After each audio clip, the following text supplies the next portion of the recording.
So we are back on stream, twitch.tv/Bengal, although, of course, as you're seeing this on YouTube, will all be uploaded after. The chat voted, and the first rebuild for me, the first rebuild series, will be UL Monroe Warhawks. They have 35 available Dynasty points out of a possible 440. They have never won a bowl game. This, I think, will be about the most difficult rebuild you can possibly do on College Football 27. And of course, you guys like seeing me in pain. And that's what you voted for. So if there's anybody that can turn around this program, I think it will be Gene freaking Dangus. It's not going to be easy. It's not going to be an overnight rebuild, but we've been down before. We've battled back, and that's exactly what's going to happen here with ULM. It's honestly tough to even tell the difference here, other than, of course, my piercing blue eyes. But this is basically a one-to-one recreation of me in the game. It's nice that they finally got me face scanned in. I think we will go with just the one headset. And I've typically gone more towards a SpongeBob SquarePants bikini bottom type look. It's just what Coach Dangus in College Football 27 is associated with at this point. So we're going back to it. I wish jean shorts was an option, but we're going to go with the SpongeBob look. And it's just a classic. It's just a classic. Of course, we're going to keep the cankles out. And that's going to let the players know we mean business. We're going to sign the contract. Oh, my goodness. The last time ULM was even bowl eligible was 2018. And in the past 3 years combined, they have 10 wins. In 2020, they did not win a game. 0-10. What are we getting ourselves into? Goodness. Okay, so this is the roster that we're working with. Noah Flemings is the highest rated player. Actually kind of looks like a beast, to be honest. 6'5" or 6'4", 250, 81 speed, 85 acceleration. He kind of looks good. 91 tackling, 88 play rec. Only normal development, but seems to be a pretty good player. And then look at who we have here. Dude, maybe I was sleeping on ULM. Austin Carlisle has gold shifty, impact dev trait. The accuracy of the throw power, not amazing. 79 throw power. He's got 93 speed, 95 acceleration. We might run the damn triple option. And yeah, I see a lot of people talking about how smart he looks, and I agree. That's the type of guy we want at quarterback. Got a lot of information up there. At running back, is there really anything to build around here? Like, the new thing you can do this year is sort by dev trait. Unfortunately, Dick Cheney only has star dev. Well, but he's a redshirt senior. Star dev is good, but he only has no time left with us. But if we sort by star dev, he's actually the only star dev player on the entire team. The rest all have impact. But I guess running back is a position we're going to look to figure out pretty quickly. At wide receiver, Nick Trujillo is the highest rated. No receiver on the roster outside of Steven Evans has 90 speed. I don't even know how we're going to decide who's playing wide receiver. Like, they're mostly rated very similarly with no abilities and no ability, unfortunately, in general. Tight end looks pretty weak. So, I mean, we could go through the entire roster, and I probably will look to start younger players in general anyway if they're comparable overall-wise. But basically in recruiting, we need to recruit an entire new team. Because nobody has a good overall. Nobody's particularly athletic in the grand scheme of things. I get that I'm saying that. But check my flag football highlights. That's all that needs to be said. All right, it's obviously the same thing as playing D1 football here. No, but obviously in the scope of the game, we need to do probably a little bit better. The problem is, and I like our linebacking core. Xavier Amos looks like he can play. The problem is, no one's going to develop, and no one is good. So when you face the problem of no one is good and no one can be good, you kind of got to start from square one. We have no NIL to be able to do that, I want to mention.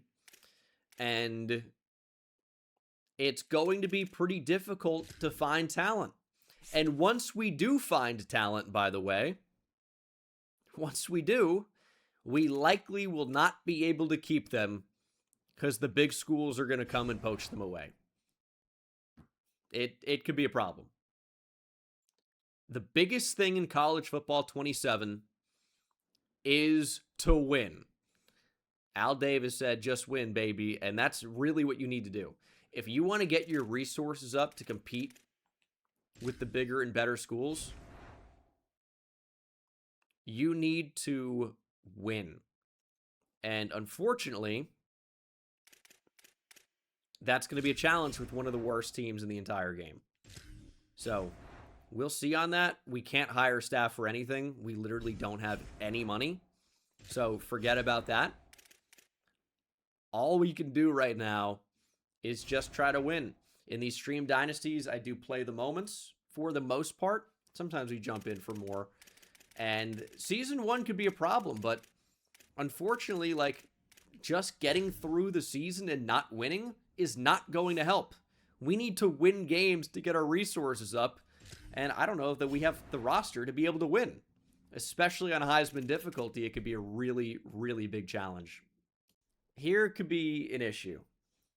I'm not recruiting 1-stars, even if your name is Road Dog. It's just not going to do anything for us. That's going to keep the status quo. I'm not going to fool myself into thinking we have any chance at a 5-star here in year 1.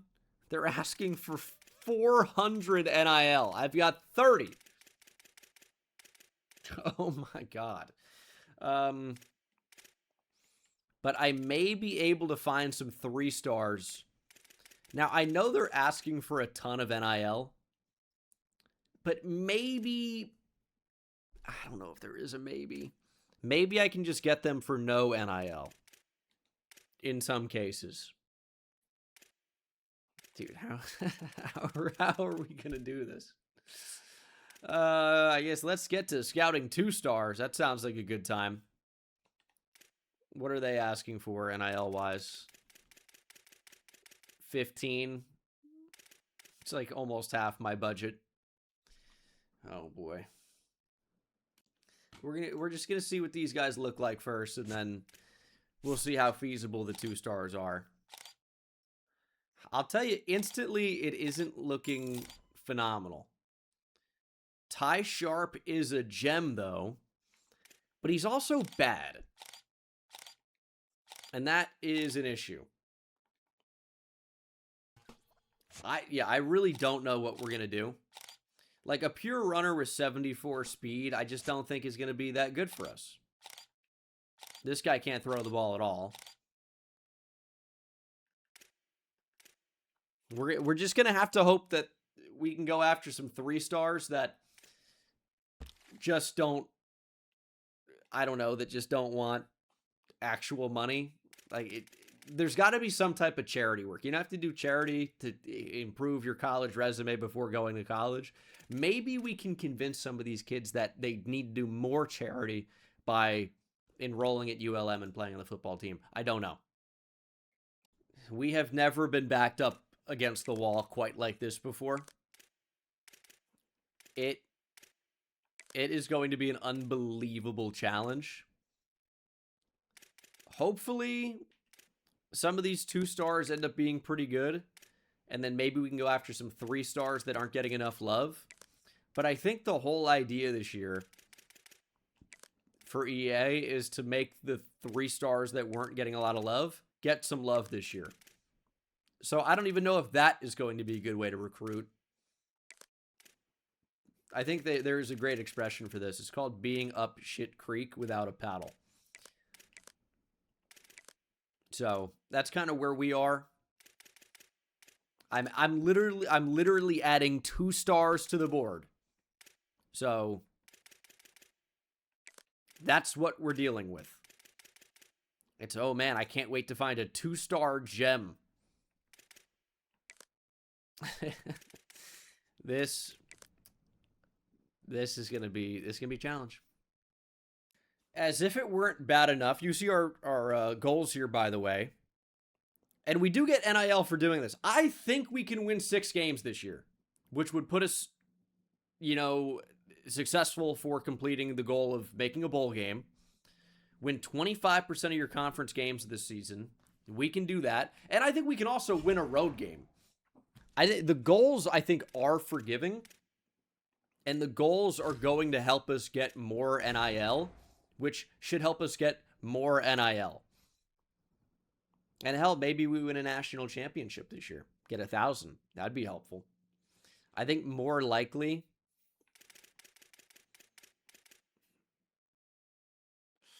No, I don't. I can't even lie to you guys. I think it's going to be tough. I think it could be tough. We could rank top 1 in pass yards allowed. You got D+ prestige. The AD expectations are like, how do you have any expectations? I don't even know if the AD knows there's a football team. Well, might as well get going. Might as well get going. So there is a chance that these guys don't end up getting scholarship offers.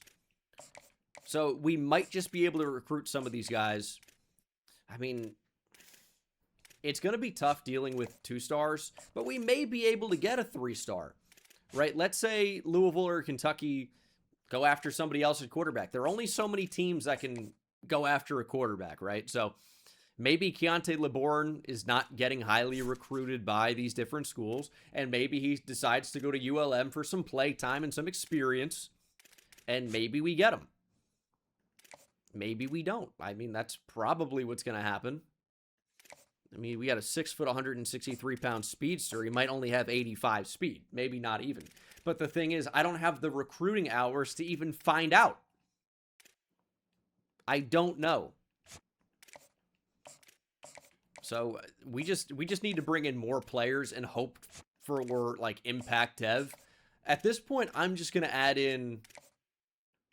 I'm just going to put 5 on a number of different players and hope that we can just bring in more bodies. Like maybe if we can bring in a couple of 3 stars a year, that's probably going to be a good goal here early. Like my theory is that it's only going to get easier. But man, this first year recruiting I feel like is going to be pretty challenging. But as I talked about before we're finally going to get into some gameplay, we've just got to go out and win. Like that's going to be it.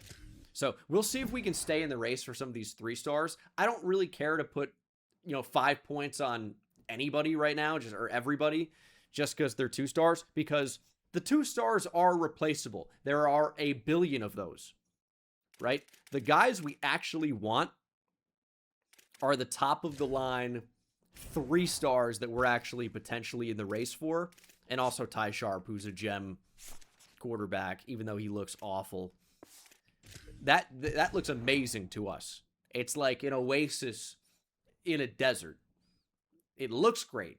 Is it shit? Yeah, probably. But for a moment, we can grab onto it. It's some type of hope. Even though eventually it will end up being about as close to nothing as there can be. We're just going to get into the pain of playing. We've got a quarterback with 90+ speed that's going to play. And that's just going to have to be enough. If you guys think I'm above running with my quarterback every damn play until his legs are broken and he's crawling for the first down, which doesn't even work in college because you can't go down. You don't have to get touched. Oh man, okay. So crawling's not even an option. But Austin Carlisle can run. He will have to be the offense. He's something to build around. He's impact dev. Maybe we don't really even need to recruit a quarterback. Although, if Carlisle plays well enough, he's just going to want to leave and get more money from somebody else. We have Mississippi State on the schedule in week 1. I know it's Mississippi State, but an SEC school in week 1, dude, oh, God. It's not a great start, is it?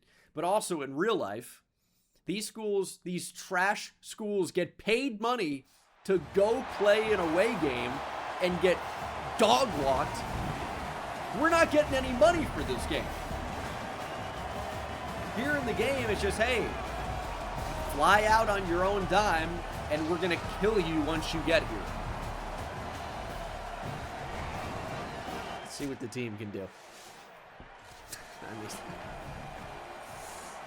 The answer is probably not much. But you know what? At the end of the day, also, 90-plus speed's going to play anywhere. The fact that Carlisle can really, really run, Mississippi State might not have the athletes to handle that. They do. Okay. No, it wasn't a great start. And now we'll play some defense. Or will we? I mean, we just didn't even have a chance on that one. Touchdown, Bulldogs.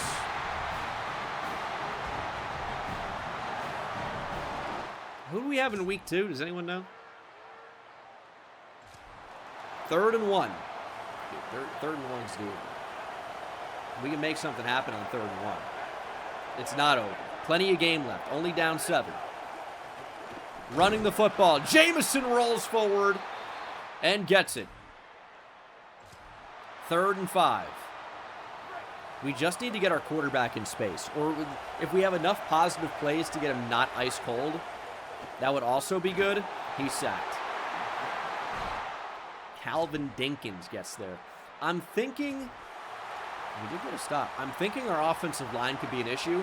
The quarterback has 90-plus speed. We're going to have to call some like legit designed runs if we're going to have a chance. Because the scrambling stuff is not really going to work, probably. We got it to Chaney, though. If we can somehow get this game tied, what an incredible miracle that would be. Get up the field, give us a block. All right, there's Carlisle. Nice little scramble. We're going to go into the hurry up here. We do have all 3 timeouts. But again, I've told you guys the strategy. The strategy is run. Carlisle is going to be running for his damn life and really my collegiate head coaching career.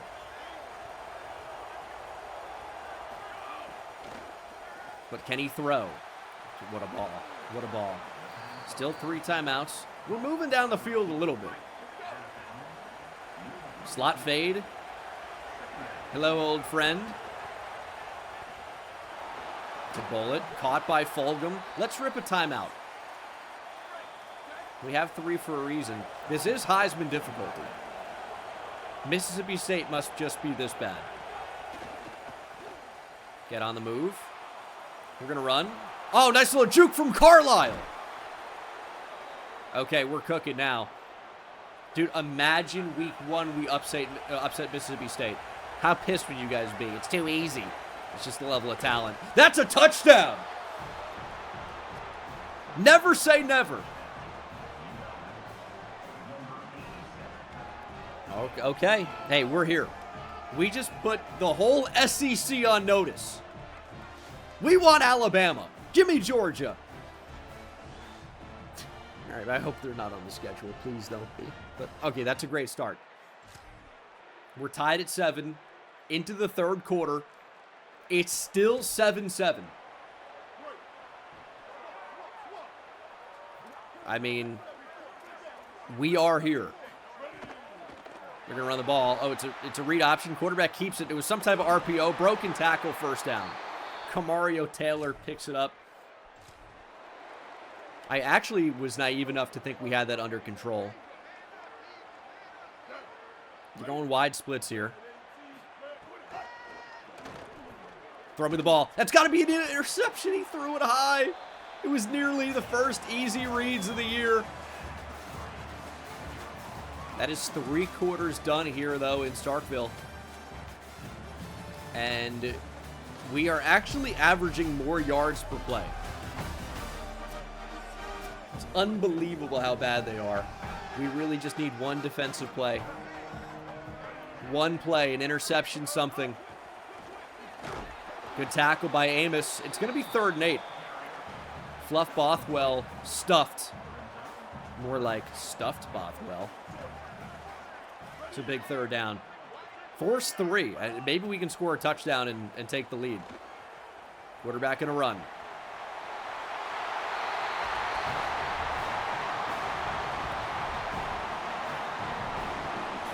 Touchdown, Bulldogs. What are we... I don't know what we're supposed to do in that spot. And it's now 21-7. They've started to pull away. We're going to run, though. Give us a block. Down the field. Dude, Carlisle can move. I know it might not be a very exciting offense to watch, but it's all we have. It literally is all we have. Go, Carlisle. Go. There's a 1st down. I don't think we can win this game, but mathematically, if we can score here very soon, force a 3 and out. Like, we have the timeouts. We're going to try to throw. That was a mistake. We don't have that type of ability. But we're not supposed to win this game, right? The fact that we're even remotely close is incredible. We don't have any throw in the run ability. Yeah, that's how we just found that out. Okay, 3rd and 10. Trying to keep the game alive. Again, we're not supposed to win this one. That's a horrendous route from Cheney. That's going to be the 2-minute timeout. We still have all 3 timeouts, though. We just need to save them for defense. And maybe we've got a chance. No, we're going to have to run. Get out. Get up. Block. Do something. And, you know, that's the problem with taking over a program like this. You got a lot of players that just don't want it. They're in for a rude awakening when Gene Dangus takes it.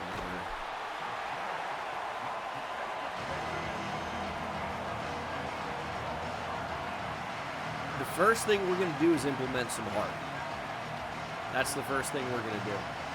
It might take a little while to materialize, but we've got Carlisle to lead the way. Austin Carlisle. You got to fight. Do not, please, this is important. Do not think of this as a tryout. No one's going to see this game. You're not transferring anywhere.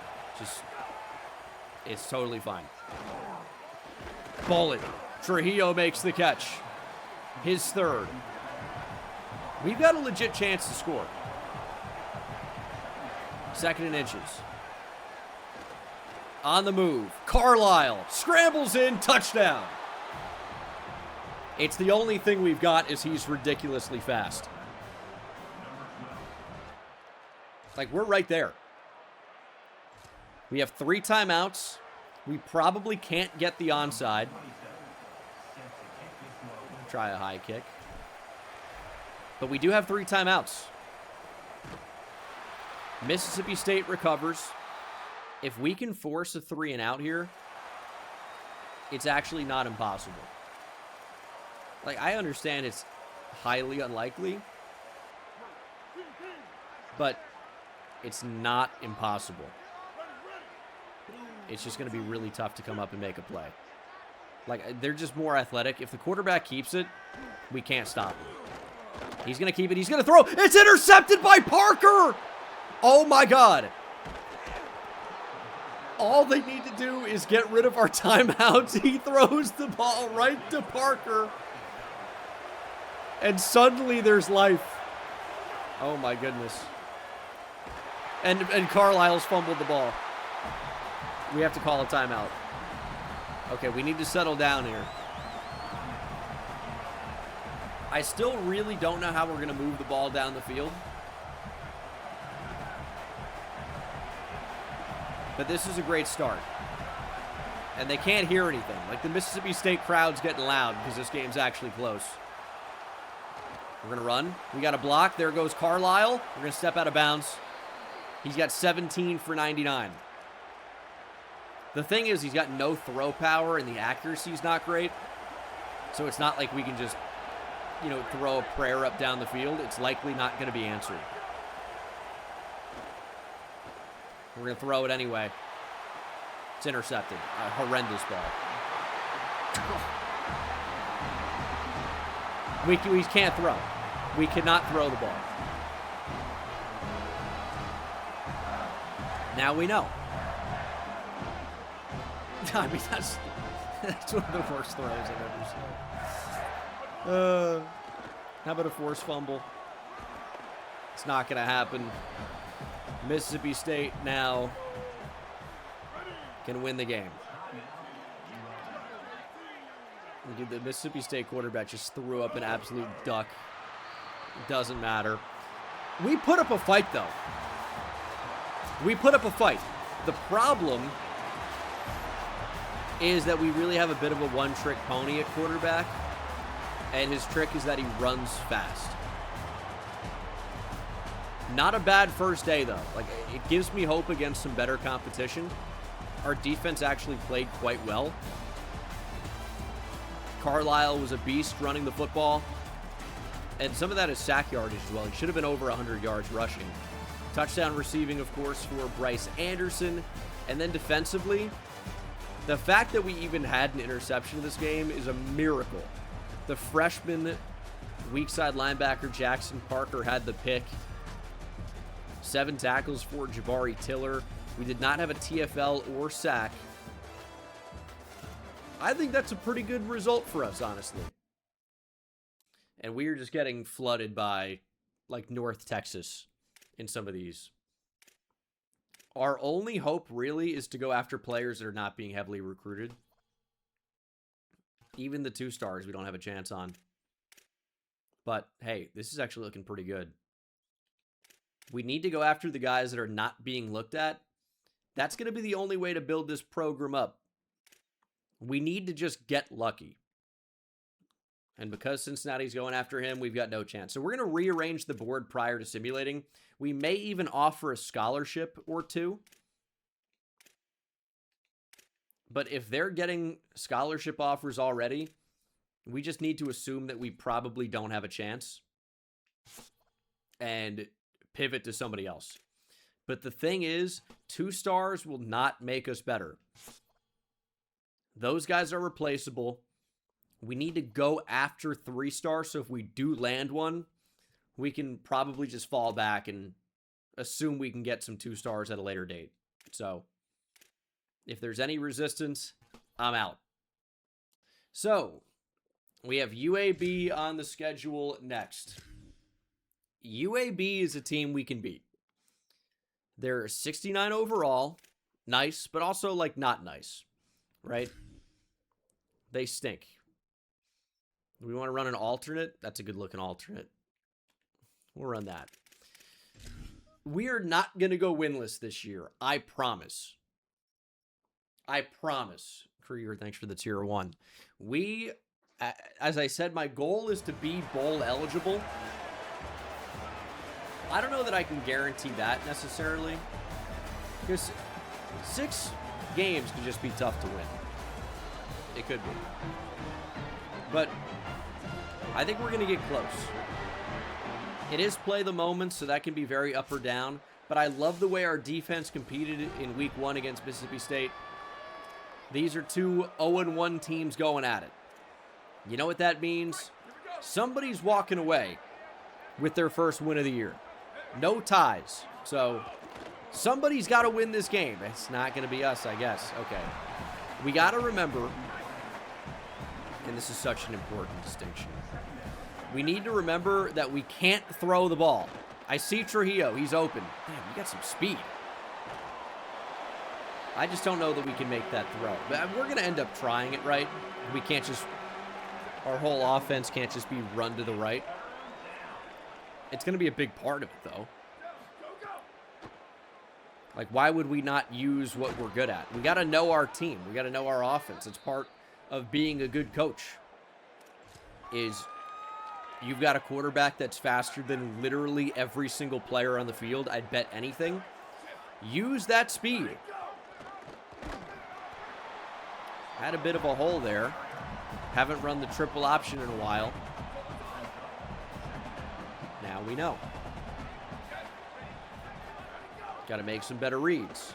There's the flip. Jameson. Tackled for a loss.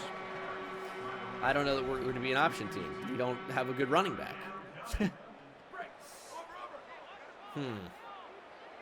I'll tell you what. Trujillo cooked his corner last time. Maybe that's an option this time. And we got instant shed off the edge. Carlisle scrambles. We're not going to get it.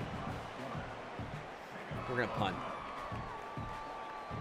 The left edge on their team just like instantly won his battle against our right tackle. And it pretty much made the play dead. Hopefully our defense can play crazy. 53-yard rush on the first play. All right, just a flesh wound. It was merely a flesh wound. And another one. Get cooked thanks for the tier 1. That's fitting timing. That's what's happening to us right now. Bang! Big hit. Okay. That's got to be a culture move. It's Jackson Parker. He had the pick to keep us in it last game. He's our best defensive player. I've decided it. Okay, that's another big hit. Okay, we're winning at the line here. Flemings with the monster shot. 3rd and goal from the 4. Quick throw to the outside. Parker in pursuit. Parker makes the tackle. 4th and goal. UAB will bring out the kicker. Maybe we block it. We've got some heart. We're showing it. Not this time. Down 3-0's okay, though. Bending but not breaking's okay. The problem is when we don't do anything offensively and then immediately get back on defense. That's a little bit of a challenge, which I've said a lot so far, because that's what this is here at ULM. Everything is a damn challenge. Here's a deep shot. On the deep post, Lewis is cooked. Touchdown Blazers.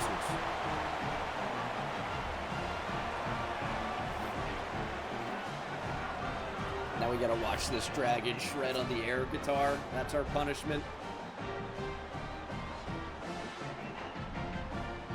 Taya Quellen with the touchdown. And it's 10-0 UAB, and our defense needs help. It's a tough road game. You know, you got to go down into the heart of Birmingham and try to beat the hometown Blazers. I wouldn't risk or wish that on anybody. That's a tough task for any team. There's a reason why Alabama doesn't do it, you know? Okay. The old, like, we've been watching the World Cup. He thinks he's got to control it off his head or his chest first. Well, he ends up catching the ball and getting a couple of yards. Here's 3rd and 9. We just jumped off sides. It's a free play. And they're going to have 3rd and shorter. We need to play disciplined. We can't just be jumping in that spot. It's going to be 3rd and 4 for the Blazers. And we kind of need to stop here. If they score a touchdown, I mean, we're in really rough shape. Quarterback's going to take off. We ran away from him. We ran literally out of his way. I said, "Excuse me, sir." 17-0 UAB. 20-0 UAB. And finally, an offensive moment. Bong Island, thanks for the tier 1. Interception. We cannot throw the ball. In sim or in the actual game. We did get a touchdown, though, somehow. Maybe we're just a second half team. It's 20-7. That's wide open. Nearly intercepted. We got the ball back. Our defense is starting to make stops. We have no ability to throw the ball. I mean, none. We've got to run. We've got to run. Carlisle is so fast. I wish he could throw even a little bit. He can't. But we got something going here. Tight end. Anderson makes the catch. He's made a couple of nice catches in the couple of games we've played so far. Maybe he's just going to be our guy. Back out to Anderson. That's a touchdown. We are not dead yet. Second touchdown of the year for Anderson. That one came on like a little RPO flat screen. And it's 21-20. UL Monroe with the lead here on the road. We have come all the way back. And that's a check down. We ripped the ball out. Of course, they're only a field goal away from taking the lead. Banksy with the tier 1. No, General Booty is not at ULM anymore. Oh, they are going to run the ball. We just can't make a play. But it will set up 4th and 1. If you're UAB, do you go for it here?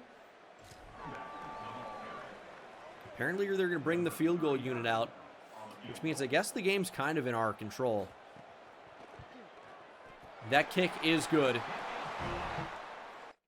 We cannot afford them to take the ball out of our hands right now. I mean, I think our goal should be take all of the time off the clock, kick the game-winning field goal. We don't need to win by 100. We could if we wanted to, obviously, but we don't need to do that.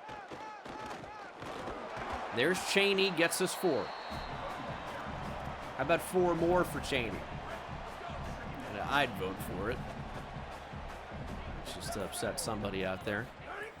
2nd and 6, going back to the run. Oh, we got a little bit of space here for Jamison. Big power from Jamison. Down the sideline to the 33. That is the best run by running back so far this season. There's a pitch. We're going back out to Jamison. He's got some speed.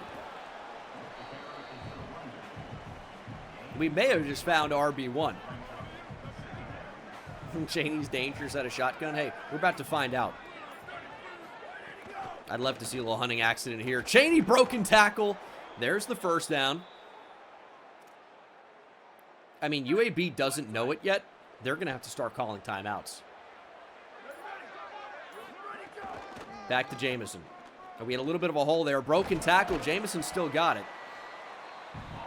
It's a hard-fought gain of 2.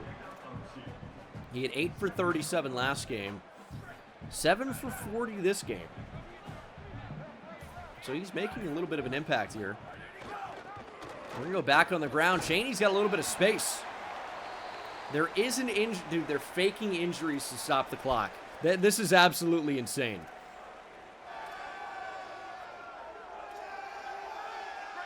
This is wild that they can get away with this. Now we can't take all the time off the clock. We got to try to pick this up. There's Cheney. Nice dancing. That's going to take it down to the 2-minute warning, or 2-minute timeout in college football. But the problem is, they can now stop the clock. So, it's a major advantage. Like, the injury timeout exactly when they had it is insane. Absolutely insane. 1st and goal. They're going to start calling timeouts now. Cheney down to the 1. I guess they're not. We probably could have scored there. This is going to be a really weird clock management type decision. Do you take the touchdown? Well, I guess we take the touchdown. 1:14 on the clock, UAB with all of their timeouts. But Derek Jamison punches it in. I almost wonder if we scored too quickly. Like, would it have been smarter to just go up? in that spot. Of course, we're going to go for 2 in this situation. Make it 29-23. If they score a touchdown, we can try to block the extra point. We're up by, 4 anyway. So this is an absolute go type situation. We got a little bit of pressure. Can't get the throw off accurately. And we got 1:14 on the clock. Just got to play defense for another minute and 14 seconds. Give me a fumble. Oh, please. Can you imagine? That would have been a perfect time for one. Maybe we could put pressure on the quarterback, force a mistake. We just don't really want him running. Please contain him. Keep him inside. Don't let him get out of bounds. Keep that clock running. Make them go hurry up. Make them call timeouts. Inside a minute now. They need a touchdown. 3 is not good enough. And they're going to throw it over the middle. It's dropped by Amos. Nearly the user pick to end it. LaXavier Amos drops the pick. I didn't time it. Got to get used to that. That is a brutal dropped interception. As Burton looked like he was going to take off and then eventually found a receiver. They call their first timeout.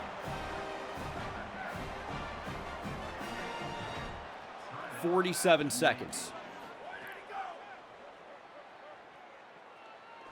Throwing down the sideline. No catch. Good defense.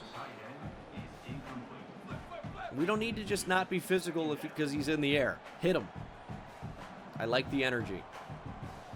Bringing up Wilson near the line. Dropping back. He's going to check down. Check down's fine. They're going to call their second timeout. Only 1 remaining. 36 seconds to play. I think we're going to try and contain. Middle is wide open, and it's dropped over the middle. That is a major mistake that could end up costing UAB the game. Maybe, maybe not, right? We'll see. But that is a major mistake. That's good defense going down the field. Please take it away. It's nearly intercepted by Tiller, but the ball hits the turf. How do we not get hands on that? Oh, my goodness. 3rd and 10, 25 seconds to go. The last couple moments have been chaos. Over the middle, it's caught! Parker tried to jump in front of it. UAB calls their final timeout. But they are still in the game. I'd love a sack here. I mean, that would pretty much kill it. You got to drop back. We're not quite there. There's a throw. Incomplete. Nearly about a game-ending sack.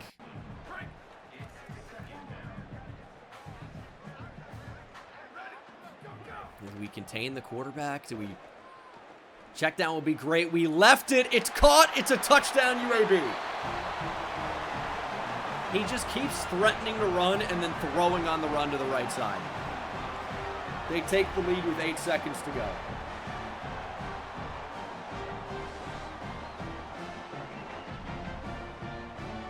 Because we needed to double the guy in the end zone.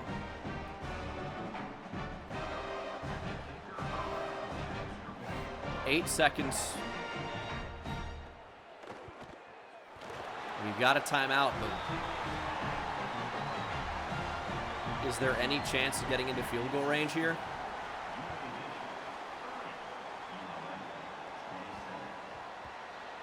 Ball on the 25-yard line. Now, this actually might work to our benefit, because look where they are on the field, right? It might take 8 seconds to run down to the 40. I mean, this is absolutely hopeless. Intentional grounding. There's the runoff. We should be able to call a timeout to stop the runoff. But instant win. And that's the game.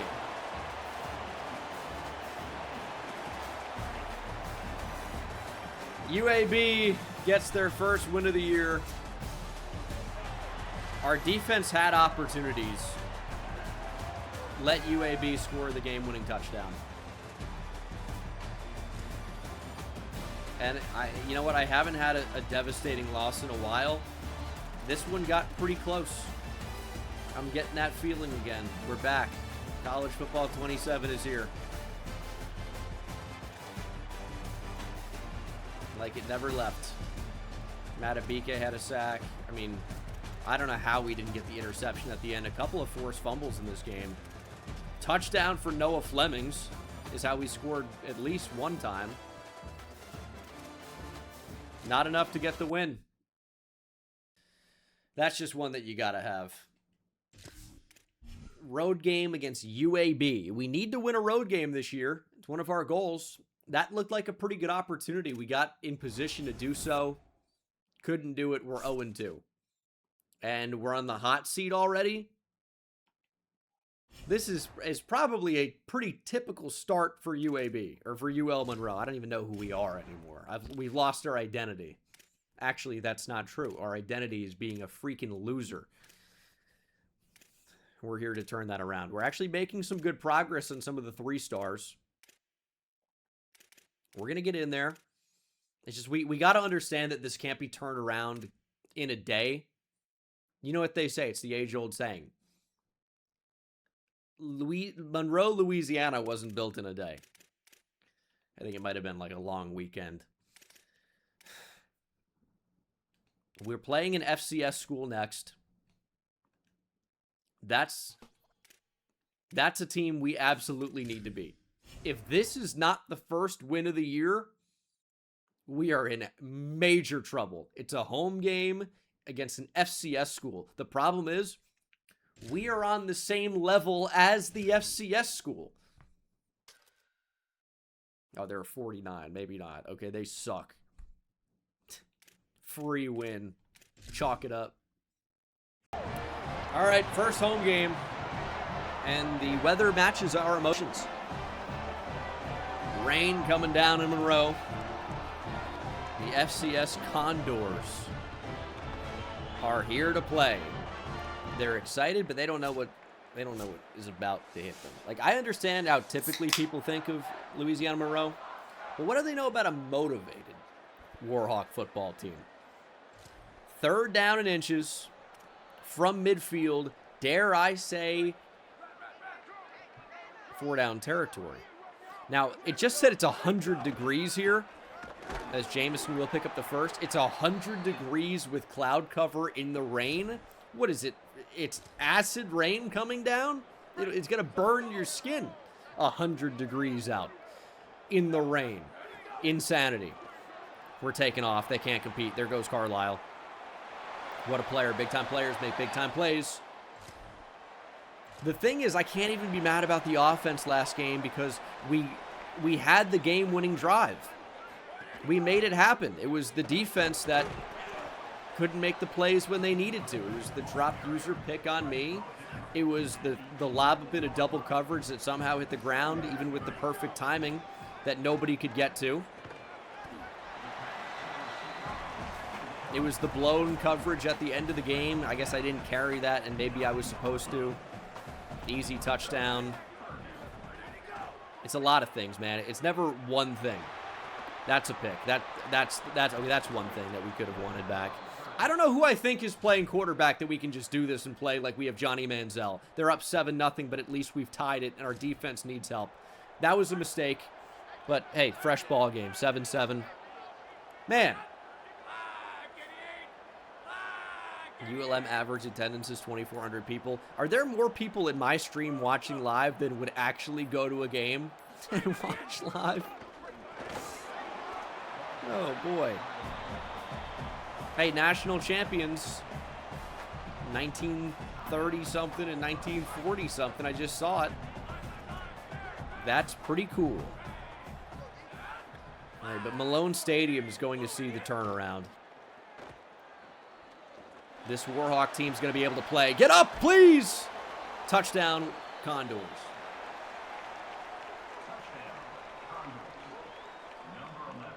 $1987. National champions of what? Titus Garrison with the catch. It really is a great catch. I'm gonna tell you guys so seriously, we can't lose this game. We cannot lose this game under any circumstance. Austin Carlisle, here's what I'm going to tell you. I shouldn't allow him to throw for the rest of the game. Like, absolutely not. We're going to do it. We're going to throw it first play. Touchdown, Anderson! It's our guy. It's the one guy that I feel good about throwing to. We're back. And we don't need a blowout win. Nobody's on campus. Nobody would ever come to watch and be recruited. We don't need blowout wins. We don't need clear wins. We just need a win. Get the first one. Can we throw that? We can! It's caught by Renz. Let's go, Austin. Maybe should have just run it there. That was a great throw. Great toss. We're going to run. We're going to slide. Smart slide. Hey, when you have a quarterback like this, who's intelligent, who's a first guy in, last guy out type of guy, bring your lunch pail to work, tough, gritty, hard-nosed, you're going to find some wins. Here's the kick to go ahead, 17-14. We're about to see what our kicker's made of. Oh, ice cold. In the clutch. Fourth quarter kick is good. 17-14 Warhawks. They're going for it on 4th and inches.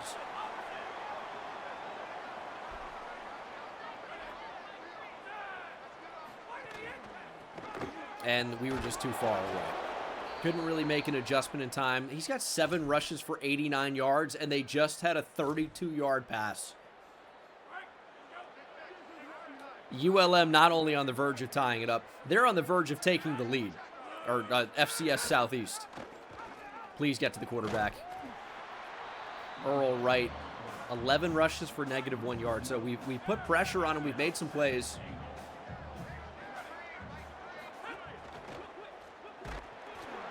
All right, defense is stepping up.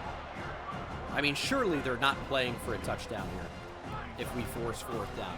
So we've just got to get to 4th down.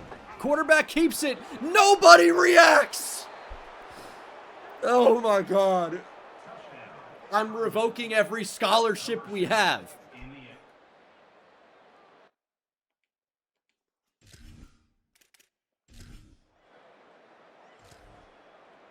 .218 to play. We need a touchdown.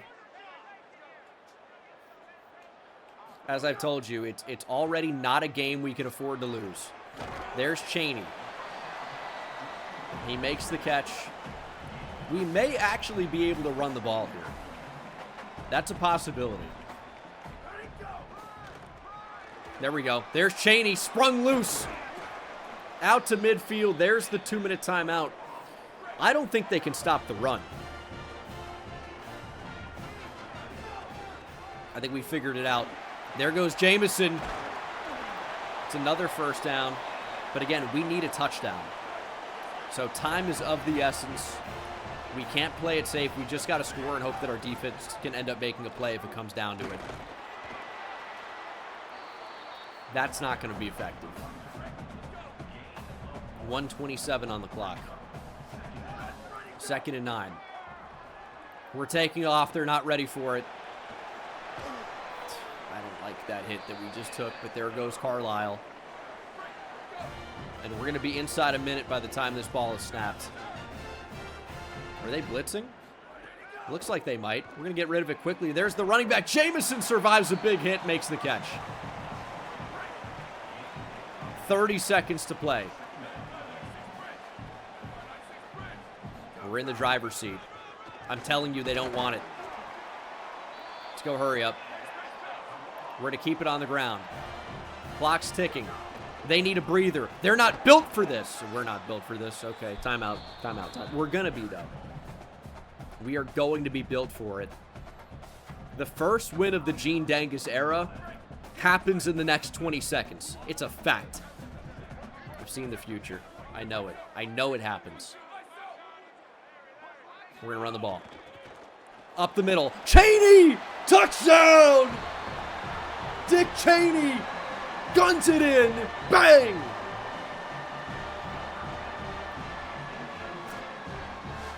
Donald Cheney gives us the lead here in Monroe. Big power.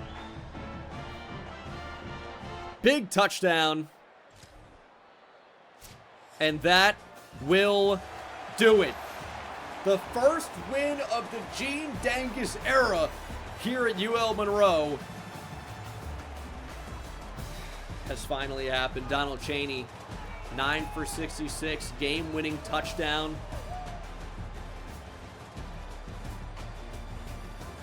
I know we just beat an FCS school on a last-second touchdown, and I'm acting like we won the national championship. Let me level with you.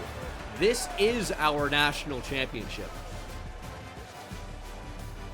We just did the impossible. We beat a 49 overall team by 3. It's never been done, some say.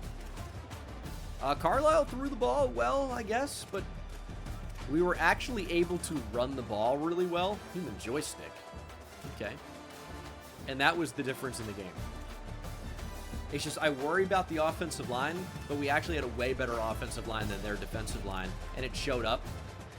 I don't know in how many more games that's going to end up being the case, but it feels good to get this first one across the board. Just to say that we did it, right?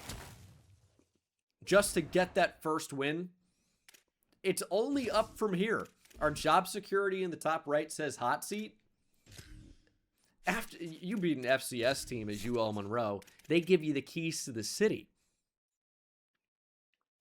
That's what happens. So, we might sign a huge extension now. That might be what happens next. I can't say for certain, but I've got a pretty good feeling about it. There is no down after this. This is going to be a remarkable win streak. I've seen it. We're going to finish 10-2. Hell, we might even make the college football playoff this year. You know what's actually funny? Is we did go from the hot seat immediately to 100% safe. The AD was like, dude, we just want to see one. We don't have to get fancy here. Just get one win. And immediately, dude, please. Remember when I said your job's on the line? I was kidding. You're good to go. I'll tell you, I've never in my life seen Florida Atlantic before and been like, damn, this could be a battle. But they're 2-1. They're a 72 overall team. I actually am moderately concerned. So you know what? We got to bring out the P40 Warhawk alternate. Strike some fear into the owls. An owl, oh, you can fly? So can my fighter jet. That's what we're dealing with here.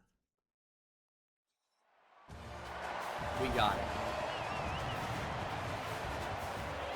This is going to be 2-2. Like, the season's back on. You understand that our national championship aspirations are back on. Let's get it. I've never been more confident in a team. The defense is going to make plays. We're about to... That upper deck is going to be crowded in the near future. I'm confident. Let's go. 3rd and 6. Veldkamp in at quarterback. Caden Veldkamp. Is that who that is? He's going to throw. Ah, it's complete. It is Caden Veldkamp. Yeah, we might be in trouble. We might be in some trouble. Let's not focus about that. Let's just play fast and loose, make some plays. All right, so the big hits are not going to work, clearly. FAU is too mighty.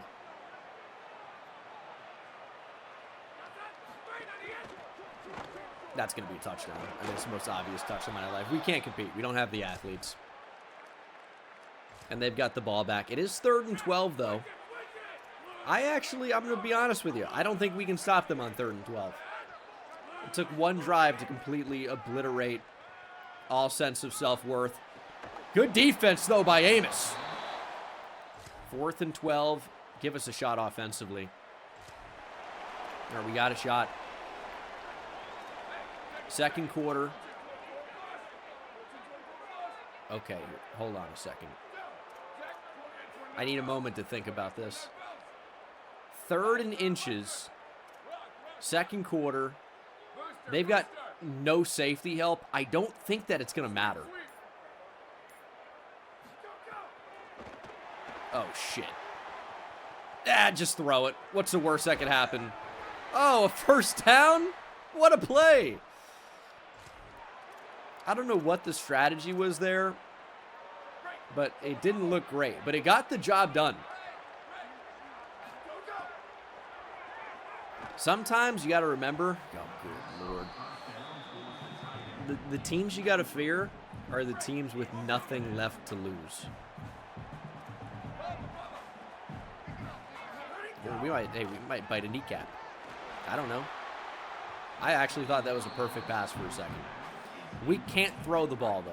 I keep, forgetting that little detail. Unless it's to Anderson. So maybe we just keep trying to feed him. Oh, we're going to run. They left Carlisle. Give us a block. Anderson picks up the block. Carlisle, cream. Doesn't matter. Touchdown. Austin Carlisle with the wheels. I will say, like, the UL Monroe bird on the pants looks awful. Who thought that was a good idea? Either way, Austin Carlisle flashing the wheels. They want to get crazy. They want to contain. You're going to pay. And they did. However, our defense is so bad. Basically no prayer of getting a stop. I don't really know what our strategy is going to end up being. That's got to be a pick. Tiller with the takeaway. Just go down. Just go down. Just go down. Big red zone interception for Caden Veldkamp. We're going to bring the offense back out, and we immediately don't have it anymore. Immediately don't have it. Inside a minute here in the first half. Dude, what is their mascot doing in the end zone? Okay. Delay of game on Veldkamp. Can't get the offense assembled in time. King, thanks for the sub. So that does stop the clock, but they can still pick up the 1st down. So I don't know if we're going to call timeouts. That'll be an interesting decision. Okay, make a play there. FAU's going to call a timeout. I'm down for that. Yeah, this stadium pulse is going crazy. You can hardly even hear yourself think. Do we trust the team in man coverage? No, we don't. But I also don't trust them in zone, so. Touchdown. All right. 17-7. We are driving, though. And we're a second-half team. We've seen it. We've seen it all year. This is a second-half team. We're going to bring Fulgham in motion. We're going to hopefully make something happen here. Going to get the ball out quickly to the back. Cheney cannot make the catch because the throw was awful. We're going to take 3, I think, here. These are not even super easy kicks with the meter because of how bad our kicker is, but he drills it. We're down 7. We wanted to keep it a 1-possession game and hopefully get a stop. Zone is probably our best bet. At least it's a slow death and maybe our pass rush gets there if there was any. Whereas man, it's like these guys just get beat instantly. And we get a stop just for them to go for it on 4th and 3. It really is just rude, man. It's just rude. They're going to run the ball. And they're going to get it. That's a lot of patience from Leonard Farrow. I mean, I guess I would expect a lot of patience from a guy with a perm.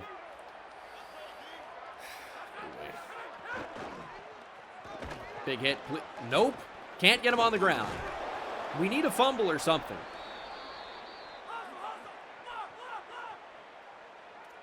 I don't think we're going to get one.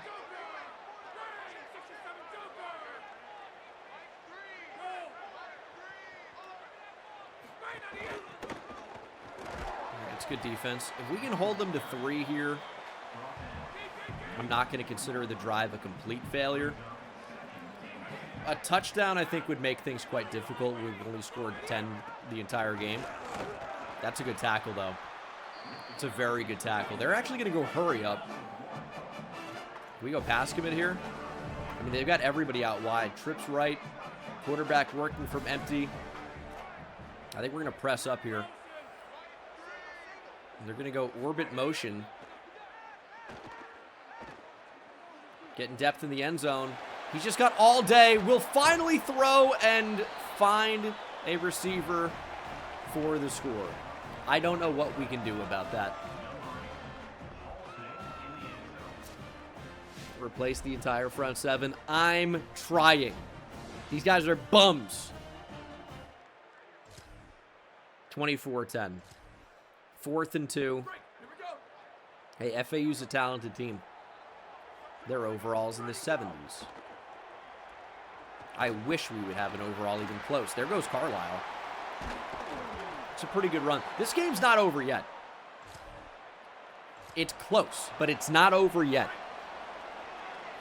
Just need a touchdown here, and then we've got to get a stop, and then another touchdown. There's a throw. Trujillo makes the catch. That's a very generous spot to the 2-yard line. I love that spot. I guess it's where he must have caught the ball before contact.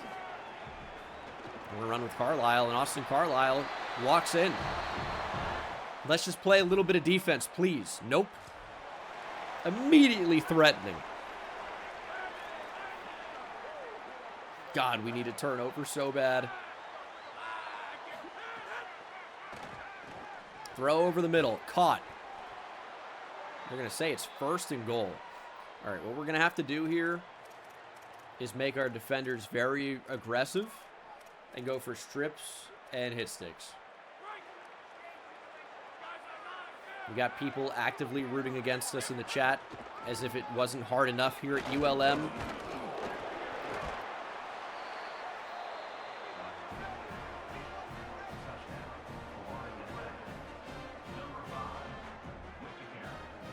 He just ate the hit stick for breakfast. Who is this guy? And he just stood over the body. He had the big truck and just was... and then walked into the end zone. It's UL Monroe, dude. The scouts are not here. Who are you impressing? 3 minutes to go. There goes Carlisle. Hey, gain of 6 is pretty good.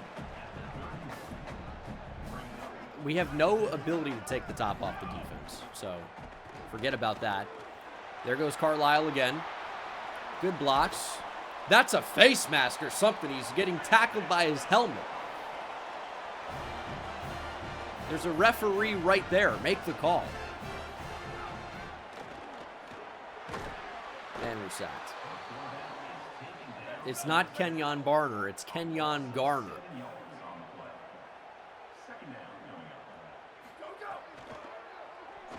And we're sacked. I mean, that's going to take us down to the 2-minute timeout. Maybe should have just run hurry up there, but we're going to run hurry up to just get sacked again. It's 3rd and 24. We don't have a play in the playbook here for 3rd and 24. Okay, maybe this is the play in the playbook. There goes Carlisle. He's going to be short. 4th and inches.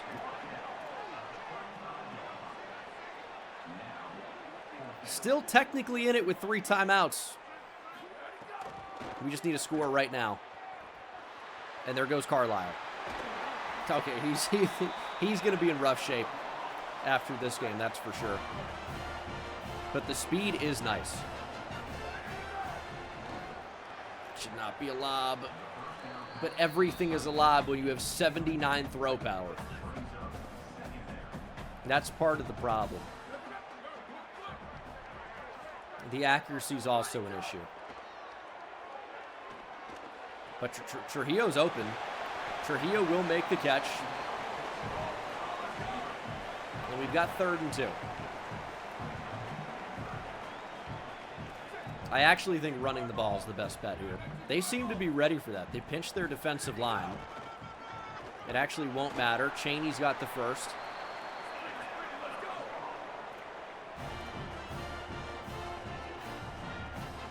We're just not moving fast enough.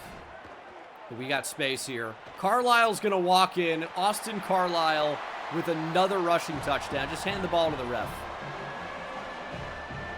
That might have been a real attempt to do that with his accuracy. That might have been. I don't know. But nice rushing touchdown. We'll attempt the onside kick. Antonio, welcome back.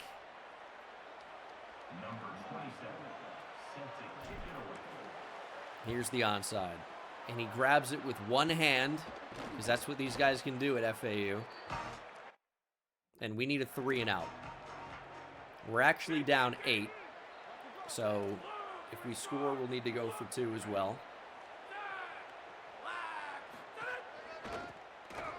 And there's the run. We better just tackle this guy. Do we want to turn off aggressive tackling? I feel like, here's my prediction. What happens next is we're in position to make a tackle and force a 3 and out. And because we have aggressive tackling on, we don't get the tackle. It actually won't even come up. It's not even a problem.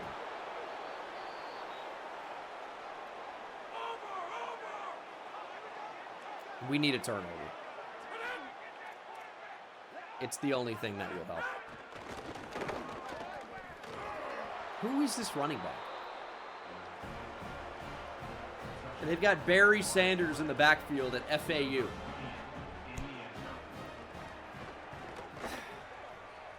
(38-23) will be your final. Hey, we showed some fight. We showed some fight, but we actually made it 38-30.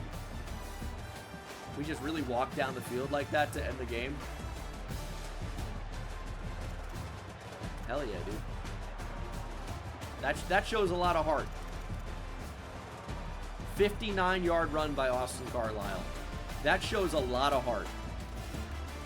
When the game's already been decided and you statistically cannot win with the clock, to go down and get another score shows a lot of heart by the freshman who had 4 rushing touchdowns and 166 on the ground, including that long of 59 that happened in sim to end the game.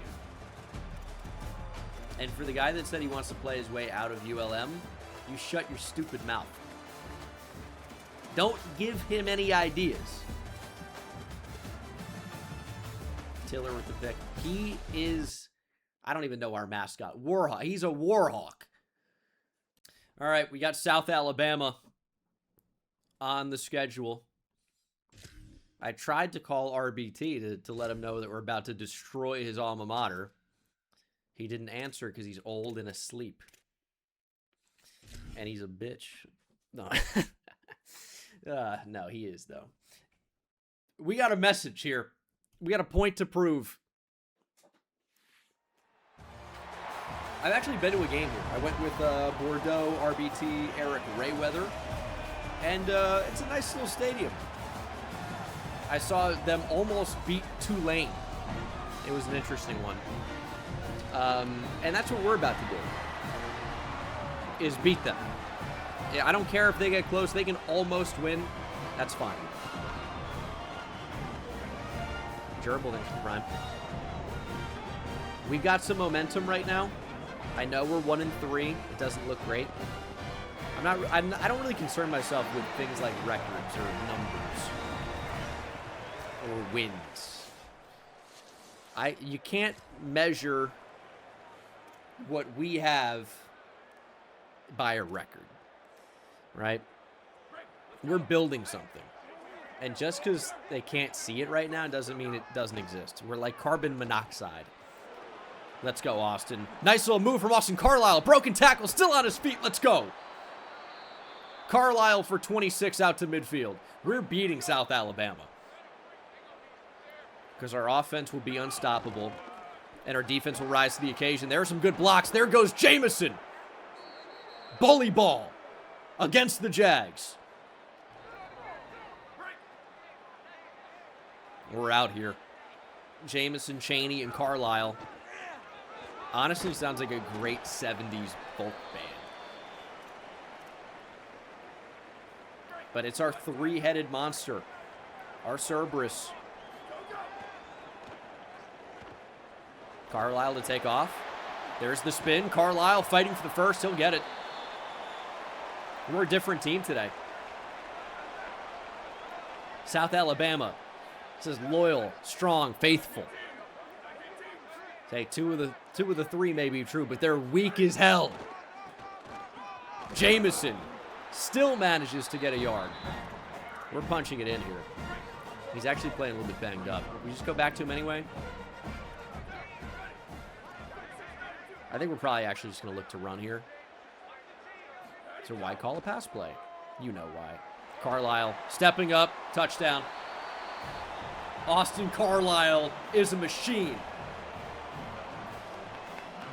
His initials are AC because he's cool as hell. I just made that up. Yeah, pretty impressive, I know. I'm here all week. Hit that subscribe button. Touchdown, Austin Carlisle. Let's play a little bit of defense here. I feel like we're just going to play well. I just feel it. Going to get a little bit of pressure going on. Going to get to the quarterback. Get a damn haircut, hippie. Here's 3rd and 10. Yeah, well, I mean, somebody was going to be open. We blitzed a lot. Tried to play aggressive. Didn't work on that occasion. A lot of game left. Big hit, Amos. There is an injury timeout. I'm like, oh, tell me it's not one of our players. Would it matter? Would you even notice? 2nd and goal. They're going to run. Oh, we knocked him into the end zone. All right, touchdown South Alabama. And they've got the ball back. That's like the worst thing is when we don't get an offensive moment and they just get the ball back. I hate when they get the ball back. I hate it. 3rd and 9.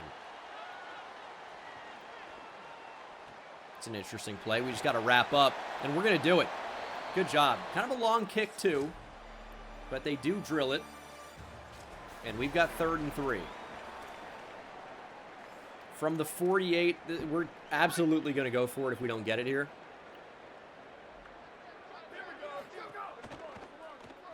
There's Carlisle, though, up the gut of the defense. There goes Austin Carlisle. He's got 6 for 73 already. The design run works to perfection. We get 30. Cards, thanks for the tier 1. We might see more Austin Carlisle. No, we should have kept it with the quarterback there. And now we're, see, the problem is when you're going to be a run-first offense, when you get stuffed or have a negative play, it's really tough to then get the first down on 2nd and 13 and then 3rd and 13. They blitzed that time. We just need to get some of it back. Or Carlisle on the move. They don't have it contained. Austin Carlisle has done it again. I know this is Scramble Simulator. It's all we have. 14-10 Warhawks. And we just allowed a big play. 51 yards to Bishop Davenport. But they don't have a ton of momentum after that, facing a 3rd and 9.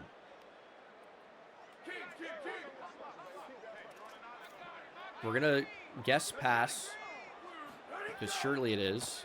The blocking was interesting. Almost looked like an RPO or something.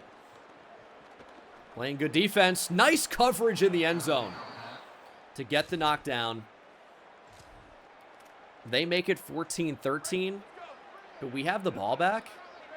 We've got a chance to score before the half. And I like the matchup on the right side. Trujillo against the press corner. It's our best receiver against their second best corner. Yeah, but it didn't really materialize. Chris Benito with the sack. And now, like, obviously we want to score, but we don't want to give them time to score. It's been tough enough to get stops. Got to get rid of it. There's Coulter. And they're calling timeouts. Like, they want the ball back. 1:05 to play. Oh, they're going to blitz. Step up, Carlisle. They're in man coverage. There goes Carlisle. Austin Carlisle has 9 for 112 here in the first half. He's feeling it a little bit. I'm not gonna act like he's at 100% right now, but he's balling. He's doing all we need him to do. An injury could be devastating. Want a touchdown. 3 would be okay too, so we need probably about 15 more yards to be in comfortable field goal position. Quick there to Trujillo. We're gonna go hurry up. 3rd down and 2. We're going to run the ball here. Fall for it and get it. Let's call a timeout. Yeah, this is what people thought Lamar Jackson was. Carlisle can actually play quarterback. Yeah, maybe not. Let's call a timeout. I mean, there was no plan. I wish I could tell you there was a plan. Sometimes I just snap the ball without a plan. It most often doesn't work. 2nd and 14. Somebody's going to get open. Carlisle calls his own number. They seem like they might be ready for it now.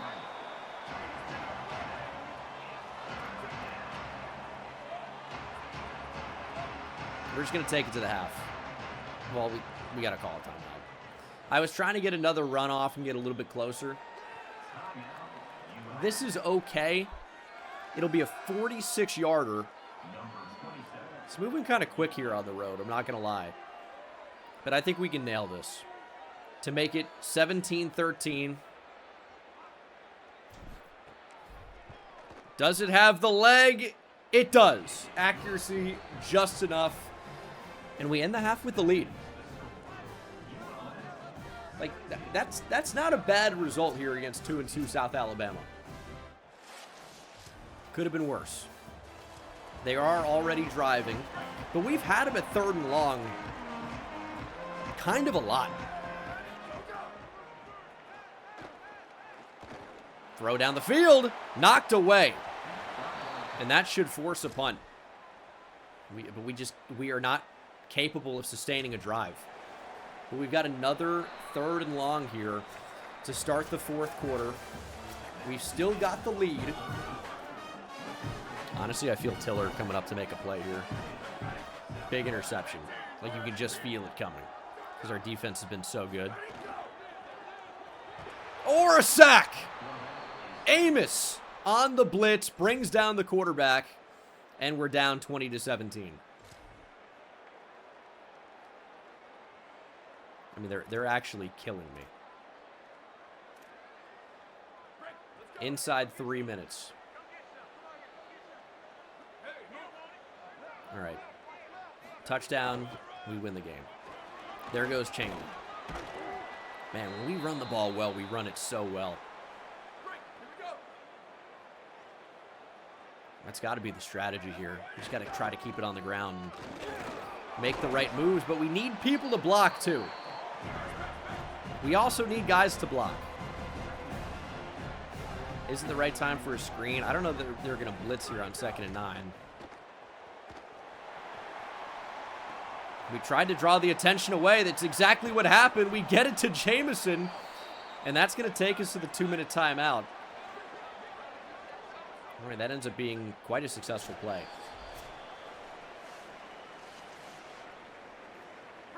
Down by 3. We know what we need. There's Chaney on a little bit of a jump cut. I still feel like no huddle's probably our best bet. We know Carlisle can really move. So getting him on the move is going to be good. That's exactly what we're doing. We're going to duck out at the 36. So we're on the edge of being able to tie it, which is quite nice, but we know we need a little bit more. There goes Carlisle up the middle. Just don't fumble. Good run. I think we're going to turn shoe clock on, at least for one play.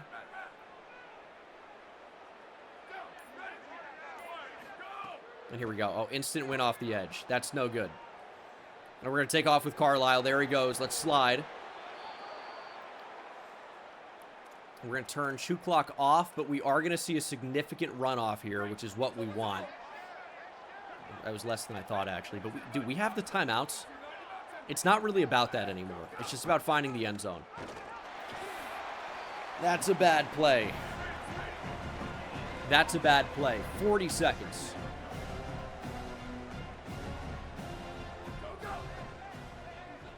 Quick throw to the tight end. We're going to call a timeout here. I don't like what's happening. Dalton with the tier 1. I appreciate you. They want us to run the ball and take 3. I don't want to do that.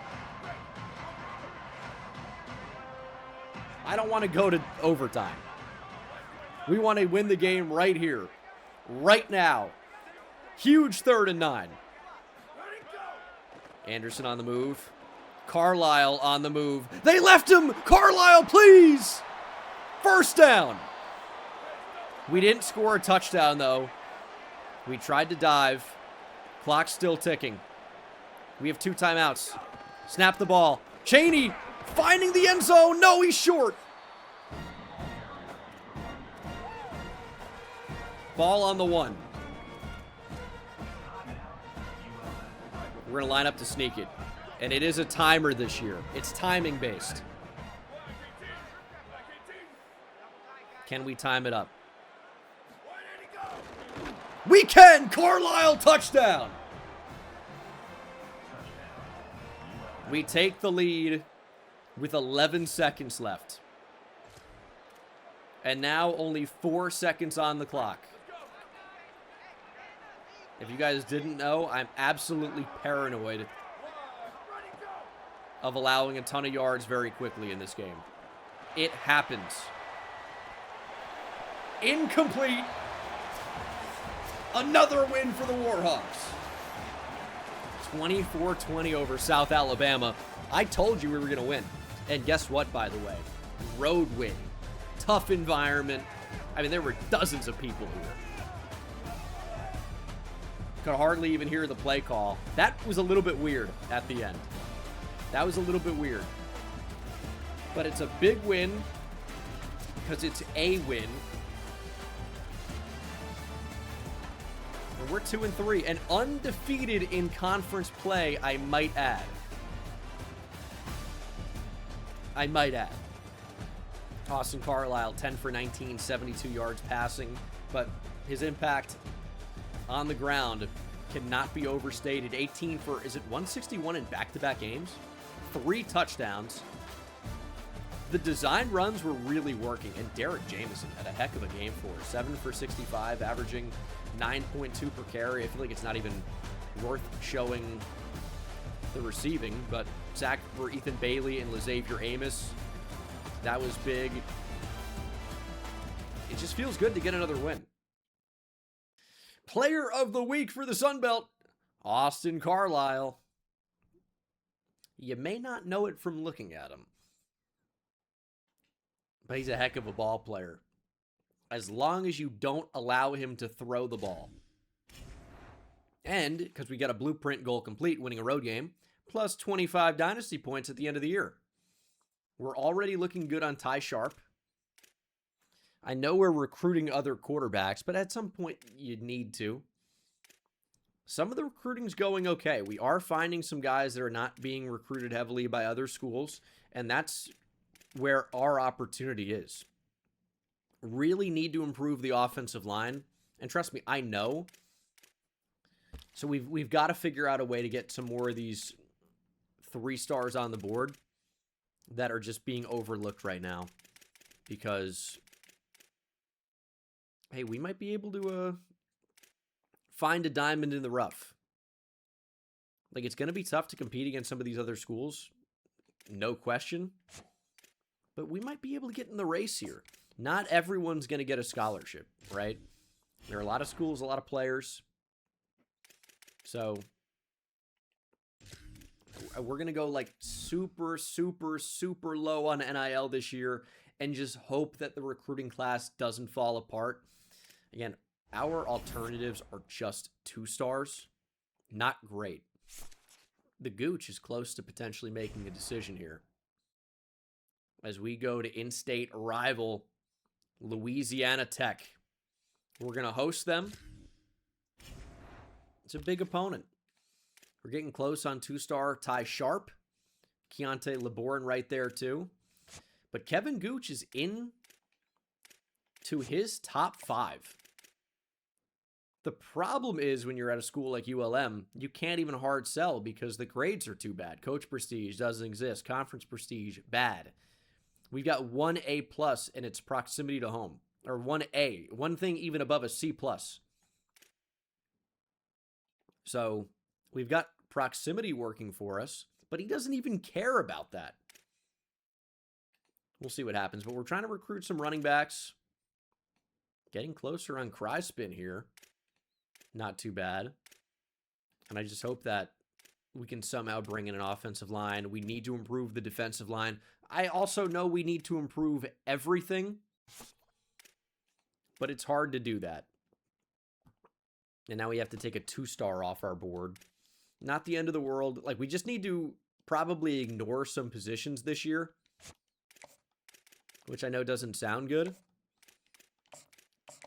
But we just got to try to get a couple really good players, and then hopefully we'll, domino effect into us being a better team and landing better players long term. We know this is not a 1-year rebuild, but we've already got 2 wins, and I think we could be in line for a 3rd here against Louisiana Tech.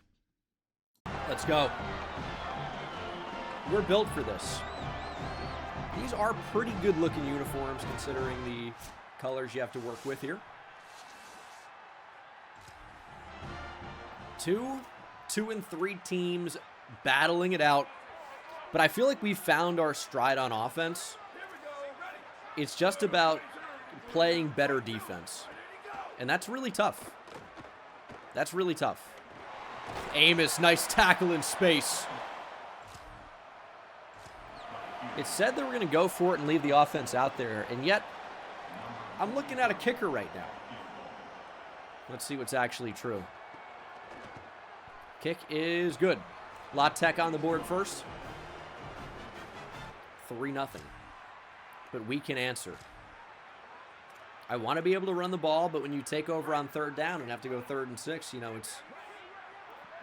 it's tough to start. But as you can see, with our coach motivator factoring in here, some of these players are starting hot. Trujillo had him beat. We just couldn't get it to him. And we will punt. Still 3-0 Louisiana Tech. We have not really managed to do much on offense so far. Big 3rd and 8. We want to show pressure. They're going to go empty here. I mean, that's about as good a coverage as we could possibly have there, and it doesn't matter. Another 3rd down, though. It's 3rd and 10. I don't think I trust man coverage. I think we just want to get out of this look.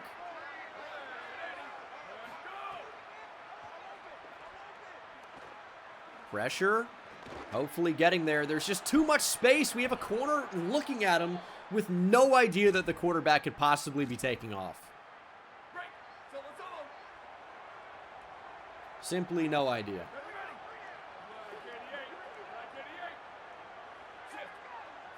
I mean, I'm okay if you're slow, but don't be stupid.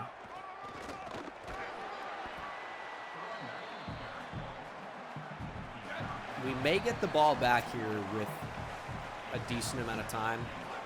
If it's only 6-0, that's fine. If they score a touchdown here, I'm feeling you're not nearly as good, and that's going to be a touchdown.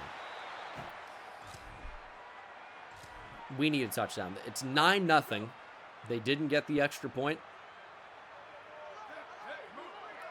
We need to spring something here with Carlisle. Got a little bit of space here. That's a nice move from Carlisle. Austin Carlisle brings us into Louisiana Tech territory. That's what we need to rely on. His speed in the open field is so devastating. And I guess I didn't know the route there. What is he doing? I guess it's just awful route running. Fulgham in motion. And again, I remember we can't pass. Unless we can. Look at Cheney. Showing some power there. Picking up the first down and a little bit more. Good route there by Anderson. Gets us 6. And we've got 50 seconds. Not playing for 3 here. I want a touchdown. There's the screen. Jamison tracked down from behind. They were ready for it. It's going to be 3rd and 5. Clock is ticking here pretty quickly. We're going to be inside 30 seconds by the time this ball is snapped. Or just about. Carlisle on the move, though. Plenty of space. There goes Austin Carlisle. He might have a path to the end zone. And ACTD puts us within 2, pending the point after.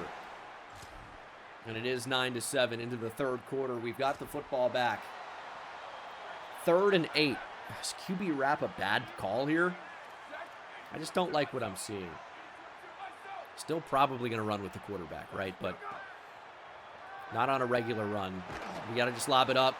Anderson cannot come back and get it.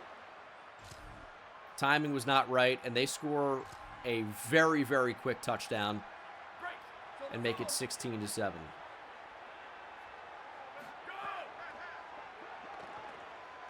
Be a lead blocker. Do something. Austin Carlisle down inside the 5. 10. Thanks for the prime sub. Appreciate you. Feather Dumps also with the 5 gifted. Elim, thank you for the prime. It's a nice catch in that spot. Ball on the 1. I mean, do we just go to Jamison here? I feel like we've had a lot of success giving him the football, and that's going to be a touchdown. Just need our defense to get us the ball back. They're going to. And we've got a red zone alert as well. 27-yard rush by Derek Jamison. I think we got to go back to him. He's absolutely red hot right now. There's a touchdown. Nice cutback. And that's the lead. 21-16. Louisiana Tech trying to march their way down the field. They've got a tough task. Playing good defense. That's a throwaway. And are they going to go for it? No, they punt. And it's a great punt. Oh, my God. Ball on the 1. A safety here makes it a 3-point game. And they would get the ball back with a chance to tie. We need a first. We can't get sacked here. Read option might be our best bet. I hope they crash down so hard. They don't. Jamison gets the give. Makes it 3rd and short. Yanks fan, thanks for the prime. Do we just go read option again? I think we do. They're going to bring a safety up, though. I think we're just going to cancel and go inside zone. They're going to rotate back. We're not. They're still going to send him. This is the perfect play call. There it is. Jameson, jump cut, first down. Louisiana Tech has called their final timeout. We don't win the game yet, is the thing. They get one more clock stoppage in 27 seconds, and they could feasibly get the ball back with some time if we can't get the first. So this game is not yet over. But we're so close. It'll be our first rivalry win.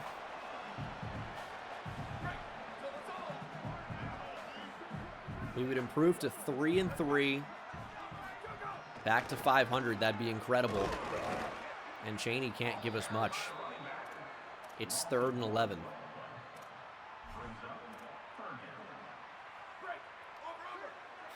I really don't love this situation at all. At all. And we can take a lot of time off the clock, but they can still have time to answer. Should have kept it that time. It'll be 4th and 12. We're going to punt it back. They'll need a touchdown, but we've been in these spots before, and it has not worked out. I really don't like it. Need a good punt. This looks pretty good. No opportunity for a return, but we didn't really pin him especially deep. 31 seconds. They need a touchdown. We got to try to get this quarterback on the ground. We got bodied. Absolutely bodied. And that's going to be a catch. That's the first down. And the clock stopped, too. We got out of bounds. Are you kidding me? 26 seconds on the clock. Pressure off the edge. Get him on the ground. Let's go. Moses Matabike could win it for us. That is a huge play. They've got to snap it quickly. Lob down the field. Wilson drops the game-sealing pick. 6 seconds on the clock.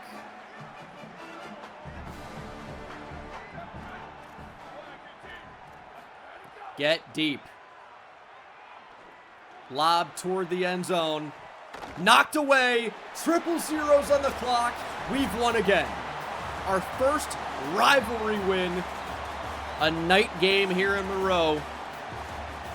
Our 15th win of the series. Derek Jameson is your player of the game. 13 for 81, 2 touchdowns. He's been a really pleasant surprise. I actually think he's probably the best back on the roster. It's a nice little move there. You know, this is one of those games you expected Austin Carlisle to take over, and we just didn't have to rely on him quite as much. Of course, it is a little bit of a trump card when you're in those spots. He is just capable of breaking contain and ripping to the outside and just using that speed. But we didn't need him as much in this one. Derek Jameson played a great game. Donald Chaney was not as effective, but Jameson was everything we needed him to be and more. And Parker Fulgham even had a great game. 5 for 74, and we don't even throw the football. TFL was a sack for Moses Matabike. That's a great performance. We are 2-0 in the Sun Belt. That is an important thing to note. So our goal for the season was to win 25% of our conference games. We've already got 25%. That's 2 of 8. So, right? So, that's pretty good. That's pretty good. I think, is it 8? 3-3. Could we be playing for a conference title? These games are tough to even be competitive in. But, hey, we've done a heck of a job so far. We lost to FAU out of conference. Yeah, all these games were out of conference. So, yeah, it's going to be 8. And I'm not going to say we're going to run the table, because that's probably crazy to think that that would happen. But man, it feels like we're going to meet what my personal goal was, which is to be bowl eligible and hopefully start to get some commits, man, because we're just not going to be able to sustain this level of play when we lose our freakishly fast quarterback, which is a possibility, right? And Ty Sharp, while he is a pure runner and somewhat fast, he's not that fast. And we need someone that can actually throw the ball as well, and it really isn't him. We're putting 25 points on him. That's maybe a bit of a waste, because Keontae LeBourne could just be way better. And we're currently in a really strong position. Of course, we don't have the NIL to offer him a scholarship. A lot of the players are going after all of them. We just can't offer scholarships to. We hope they just commit anyway. That's what we're dealing with. We've got no resources. Some would say we have no chance. And I'm hoping that that's not going to be true, because we're rising up the ranks on some of these guys. We're getting into the picture. Eventually, we're probably going to lose out on a few of those. Like, we just got to know that. But for right now, I'm feeling okay about the way things are going. Kind of focusing more on the offensive side of the ball. But this defense really needs a ton of improvement as well. It's just, you can't improve everything. Maybe it's a waste to go after, you know, 2 running backs as hard as we are. But you've looked at our offense, and the running backs have played a factor. But the offensive line needs to get improved too. There are a lot of things that need to happen in order for us to find sustained success long term. But we're looking pretty good right now. 3-3, undefeated in conference play. Got to go on the road and continue that against Troy. They have yet to win a conference game, but they're also rated better than we are. Let's get it. Warhawks looking to stay hot here at Troy. I feel like we've done pretty well forcing 3rd and longs lately. Tiller's actually starting out cold. It's pretty good coverage. You got to wrap up in space. We did not do it. He just had a sharper cut than what I expected. There's no way around that. And that's one that you got to have. You force a check down in that spot, you got to have it. And they're going to be a wide splits type of team, so this could be kind of tough to play against. And they're going to be a slow mesh. Ooh, this offense is going to be gross. That's a touchdown. They caught us off guard. Was not ready for any of what just happened. We did not have the scouting report, unfortunately. And our offense couldn't do anything. And our defense, we know, is struggling. So this could be a tough one. Quick throw, good tackle. Goose Crowder at quarterback. Actually a name to watch, potentially.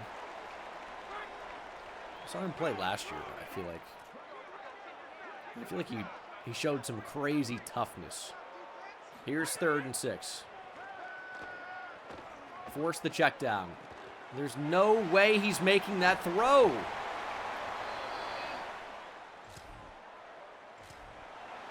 First and goal for the Trojans.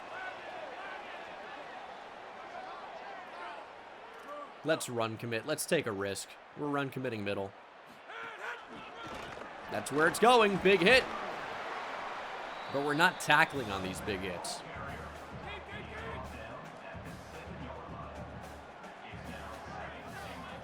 This is just going to be so tough. That's a good tackle, though. We just need to somehow funnel them into our best players, which really Fleming's and Amos. A little fake pitch. Fleming's coming after him and gets the sack. Noah Flemings takes down the Goose. And that already is the 2-minute warning, 2-minute timeout here in the second quarter. Troy about to take a 10-0 lead at home. And that could be tough to come back from. Certainly need a drive here. We do have some QB runs. Let's try QB blast. I love a little bit of QB blast. Have not run it in college football 27. And maybe for good reason. It's an okay play. Maybe didn't hit it right. Minute and a half to go. Going QB wrap. And that's, I mean, it's moderate success. But nothing crazy. 3rd and 2. We're going to keep it on the ground.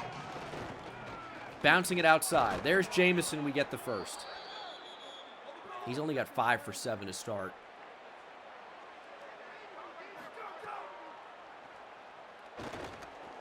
Oh, stepping up. And we stepped up too far. Forced to run there with Carlisle. Was really just looking for space.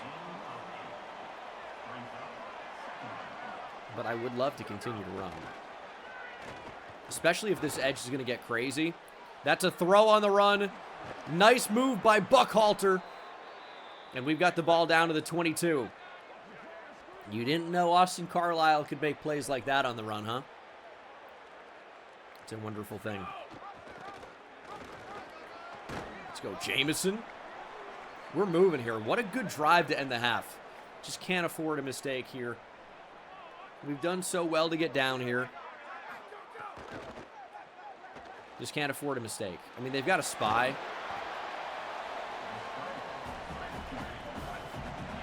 20 seconds to go. We can actually get a first down, but it'd have to be a crazy spot. Let's get a timeout. 3rd and 7. Do not want to play for the field goal here. 14 seconds. Throwing it up. We can't get an animation. We kind of ran away from it. We kind of just got to take 3. I mean, it's an awful result.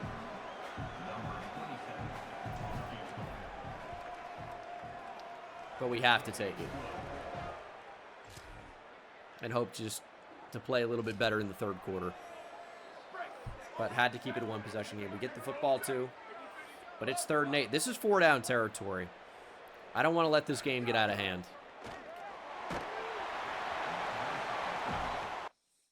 So, I mean, we're planning to go for it on 4th and 8. Scrambling out of the pocket might be our best bet, obviously. Because it's going to be tough to pass for it. They're just not factoring in the quarterback run. Have they seen any of Austin Carlisle? He finds space. He finds the end zone. Goes airborne. Big touchdown. Oh, he loves it. Zach, JCN, thanks to the primes. In Tier 1, 50 months is crazy. Appreciate you. Look at Austin Carlisle go. He also got so high. What is the hang time on this? Check it out. I mean, pretty reasonable, I guess. All right, that's a big play. 49 yards. And now we've got a 3rd and 10. They've been tough to stop, though. We're going to play pretty conservatively here. And just hope we can figure out what they want to do. Okay, we'll take that. Maybe they'll take the lead, 13-10, and they do, and they've got the ball back. That's the end of the 3rd quarter. We need to stop them here.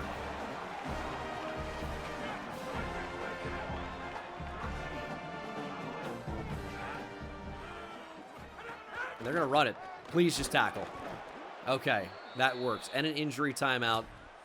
It's 16-10. Give me a chance offensively. It's 19-10. We haven't touched the ball. It's 3rd down simulator.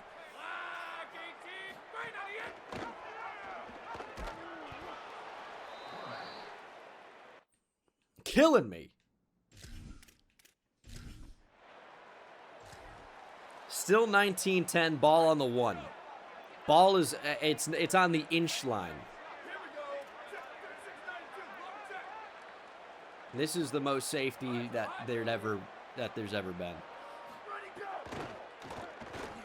Or is it? Carlisle makes a move. Okay, Austin. 9 rushes for 81 yards.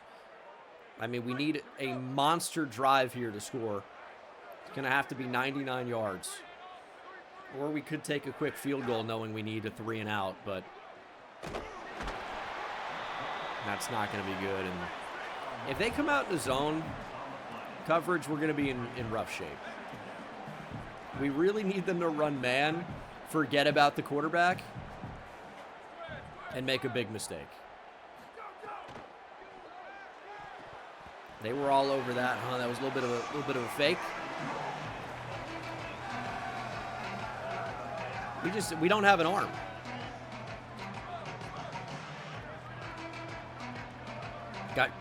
Got legs though. We just got to figure out how to use them.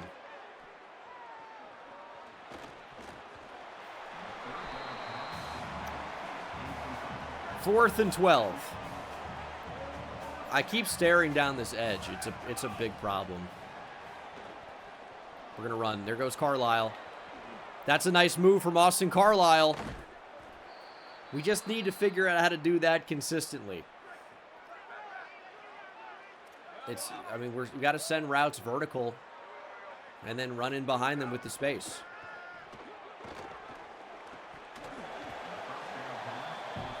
I wish I could say that was unbelievable, but it's believable.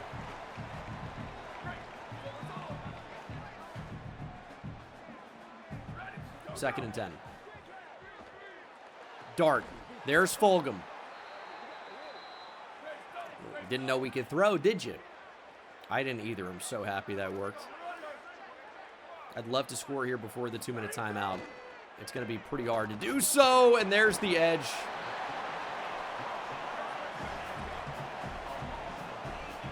I don't think we can get a snap off here. It's going to be close. But we do get one. We got instantly bodied. Who is this?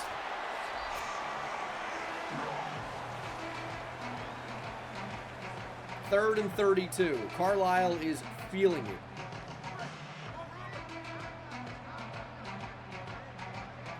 I mean, the first down, I need binoculars to see where it is. That's a fumble, is what we're ruling.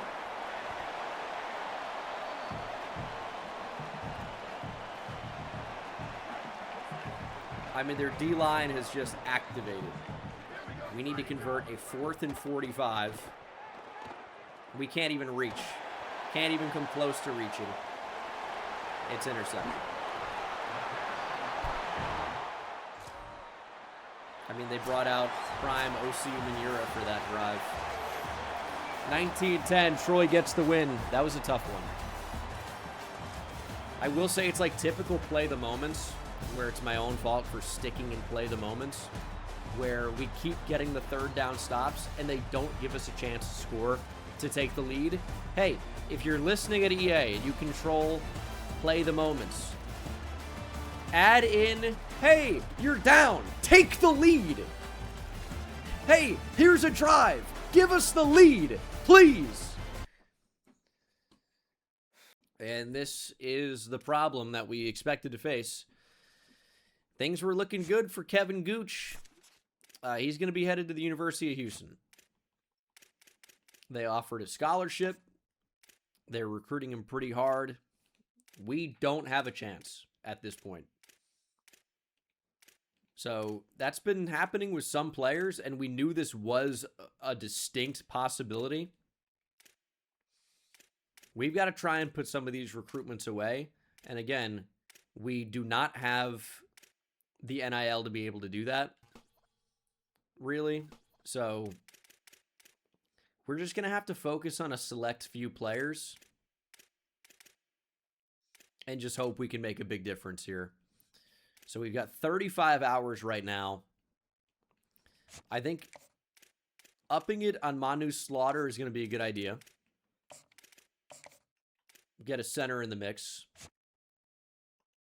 I hope the Gators do not go after Brian Pugh, but we need an offensive line really badly. I mean, Darnold, I hope, is going to be good. I don't like that Kansas State is gaining on LeBourne somehow, Because this might be our quarterback of the future. Like, we've got points on Sharp. At the end of the day, he is a 2-star pure running quarterback. Those points might be better served elsewhere. And I don't think I'm really going to be adding too many more players to the board right now. I think we're going to focus on what we have. And we want to improve the D-line. I mean, these guys are big boys. 270, 281, and 293. Some of these athletic edge rushers are going to move inside to play defensive tackle. So we're just trying to recruit defensive line and get that unit a little bit better. But we still obviously need the offense to be better as well. And special teams could be better. And the coaching staff could be better. And the facilities could be better. That's all right. Let's not have a freak out here.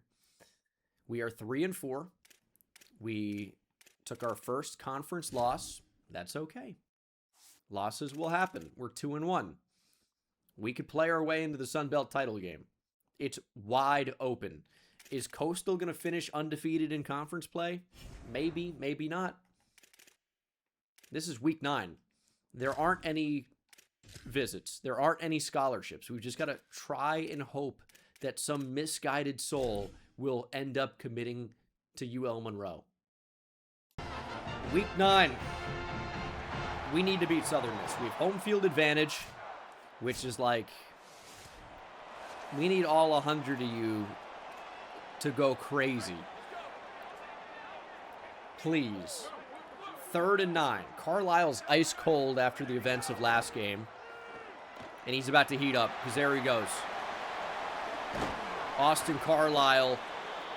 Big gain up the gut of the defense. And I'd love to be able to run on that. I really would love to be able to. We're about to find out how possible that's going to be. It looks fairly possible as Derek Jameson brings us down to the 1. 3 rushes for 28 yards. Falcons fans, avert your eyes. Jameson cannot punch it in.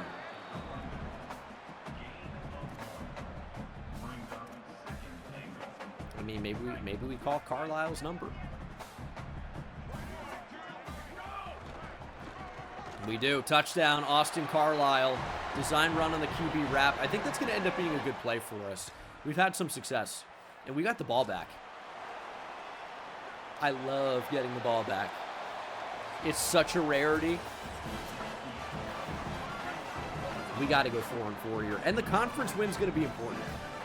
We need to be able to exceed expectations in year 1. Jameson making a nice move, but doesn't get anything after. And it's 3rd and 8. Even 3 would be good here, but we really would like a touchdown. Cheney works into the game. They've got a spy. We'll take 3. Whenever the defense gets wise and throws a spy out there, it causes a lot of problems for the offense. It does. But we get 3. And our defense is playing pretty well. Southern Miss scores as soon as I start that sentence. We're up 10-7. 2-minute offense. Let's go. There's Jameson. Carlisle has been picked off in sim.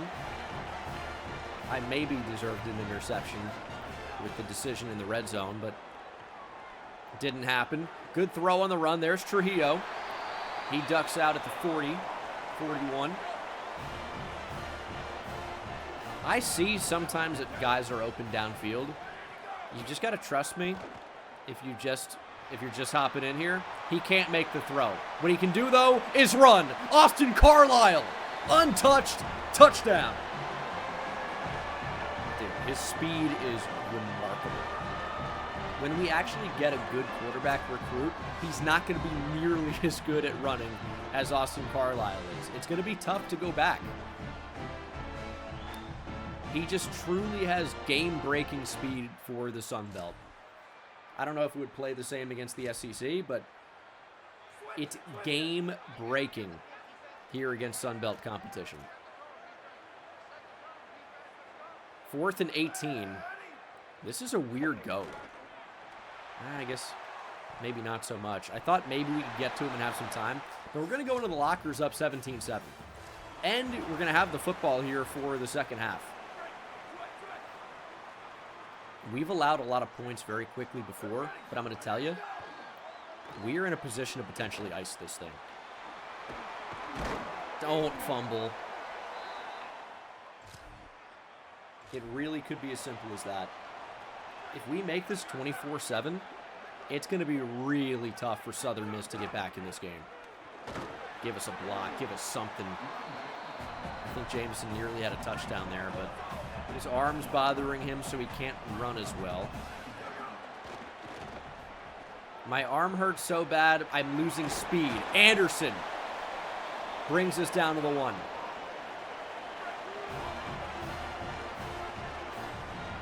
First and goal. Going to Jameson. He's just not going to get there. I'm going to take some time off the clock. So we're going to try a jet touch pass to Buckhalter. I'm not sure he has the speed here to do much, but it's man coverage. We might be able to find a good matchup with him running across the field. We didn't, and there's an injury timeout. They always have a funny way of getting injured to stop the clock when I'm trying to waste time. Here's third and goal from the 4. Running back is open. Chaney makes the catch, touchdown. Did we slide with Carlisle sometimes? It happens. Just don't need to when he's untouched and finds the end zone. It's 24-7 into the fourth quarter. Southern Miss makes it a 10-point game.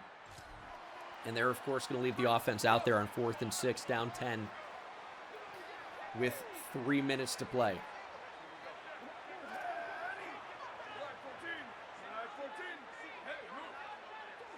Make a play. One stop. One stop, and it's a win. Shot down the field. Nearly caught, but dropped. And we take over, and we score.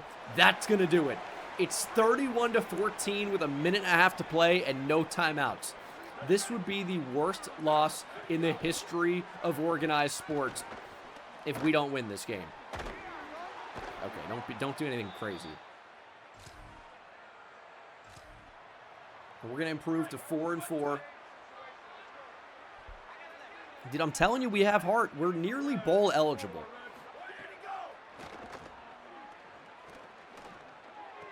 We are nearly bowl eligible. That should do it. Another win here in the Sun Belt. Austin Carlisle has tackled the mascot. What a psycho. Another 3-touchdown game for him. One did actually come through the air. I want to make a point of mentioning that. Did have the pick in sim. And, of course, it makes sense that Chaney had the touchdown. We are sponsored by Dick's after all. I don't know if you saw that. 98 yards rushing for Derek Jameson. 76 for Carlisle, who, of course, had the 2 touchdowns. And defensively, we did enough, man. 2 TFLs, 2 sacks for Matabike, 1 for James Smith. And no picks. We don't really do much of that, but that's a great win. Okay, we are 4-4. I mean, we've got a real chance here for the conference. You take a look at the conference standings. We're currently number 2 in the West. We obviously have the Raging Cajuns on the schedule. Kind of control our own fate here. So, obviously, you know, we had a tough game against Troy, who's at the very bottom of the entire conference. But we're right there. I mean, it's neck and neck. Everyone's pretty close except for JMU, which is clearly a cut above. And if you want the update on recruiting, we kind of stopped going after Ty Sharp. 5 is not really going to be enough to move the needle here. And now Kansas State is making a push for Keontae LeBourne. That is a problem. We know that U of H is going to take down the Gooch. Goodwell is gone. He's as good as gone. Kaufman now is gone as Michigan State's in the mix. It just goes like that, man. It's just so easy for these big-time schools to come in here and take anybody we're going after. And we have so few targets right now. and we still can't hold on to them. And you look at the board, like everybody's pretty much taken to this point. I don't really want a junior college sophomore. I really don't. Lonnie Uche maybe could be good. I mean, we just need players. I just can't offer them anything. So we might find out the hard way that the only players that we're going to be able to get are 2 stars. Like, that's a possibility.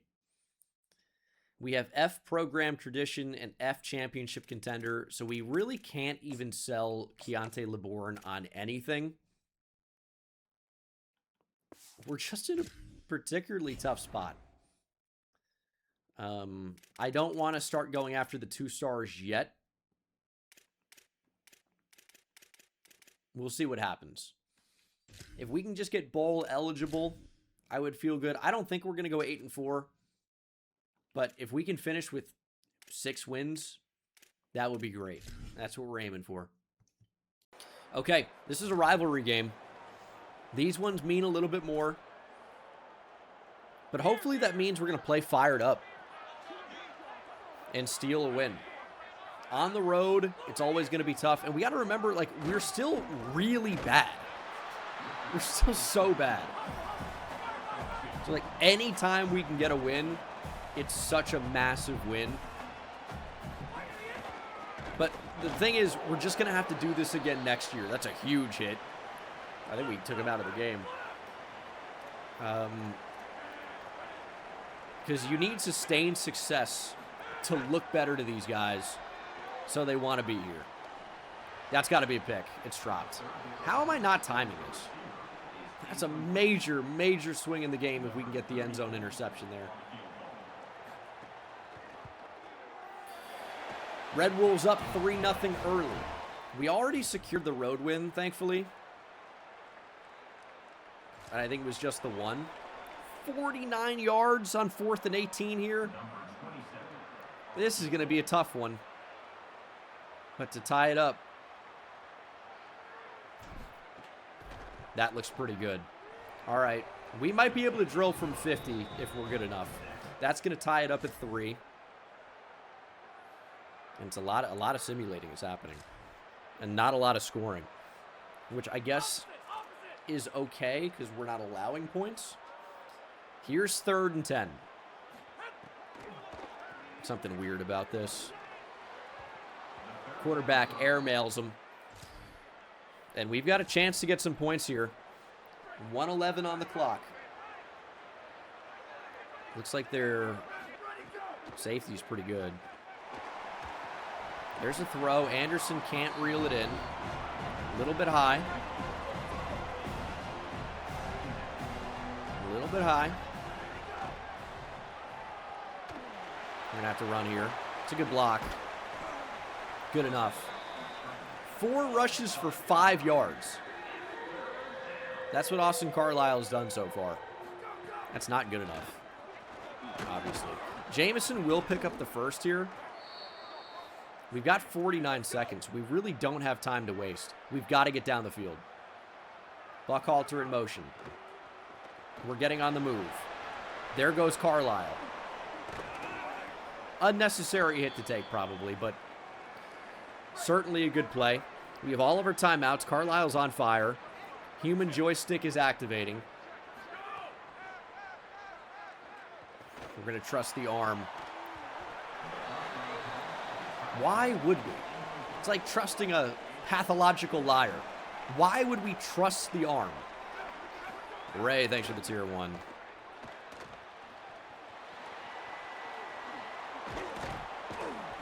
Let's call a timeout. No, I have not been to ULM. It's a lifelong dream. Just haven't managed to make it a reality just yet. Step up, step up, step up. Make a miss. There goes Carlisle in the open field. Look at the speed. I want to save those timeouts, but by the time we get up to the line, we're going to lose probably about 4 seconds here.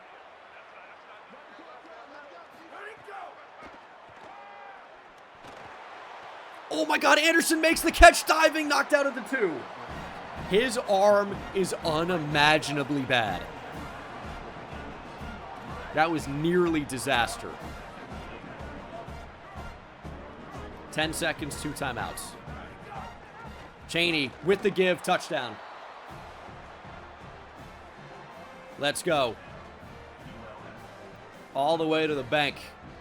You're going to get a huge NIL package now. A touchdown versus Arkansas State. Holy cow. Into the third quarter, 3rd and 7.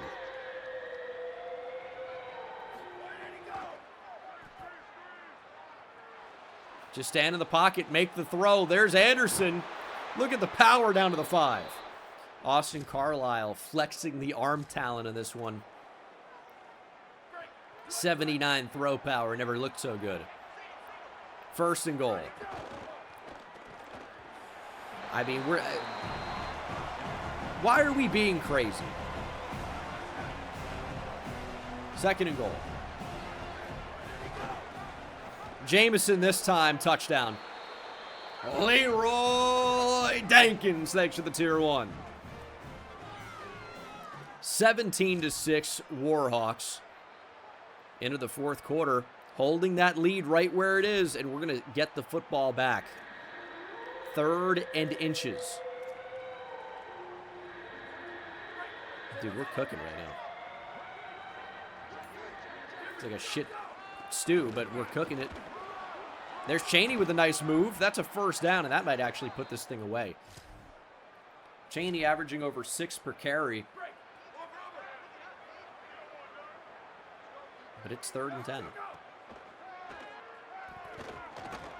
Carlisle sacked. Man, no time goes off the clock when you simulate.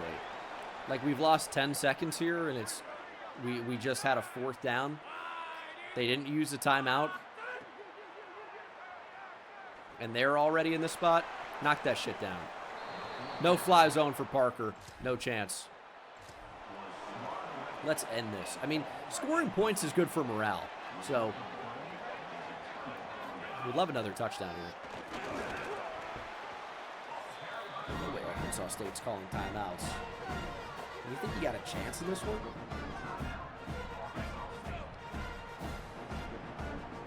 I mean, they do. But I'm a little annoyed about it. Okay, that's a big blitz. Carlisle looking for something.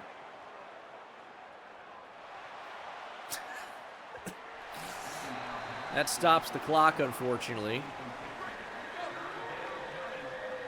And it's 3rd and 8.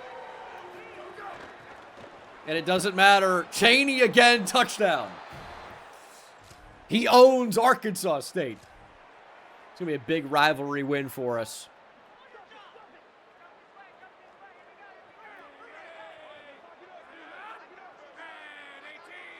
Come on now. Snap the ball. Face your final doom. That's going to be the 2-minute timeout, but there's just not enough time here. 24-13. And look, Donald Cheney's got to be your player of the game. He even gets the recovery.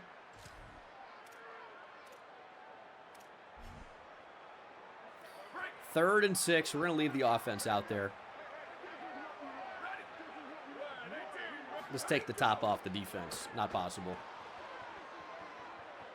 Oh, my goodness.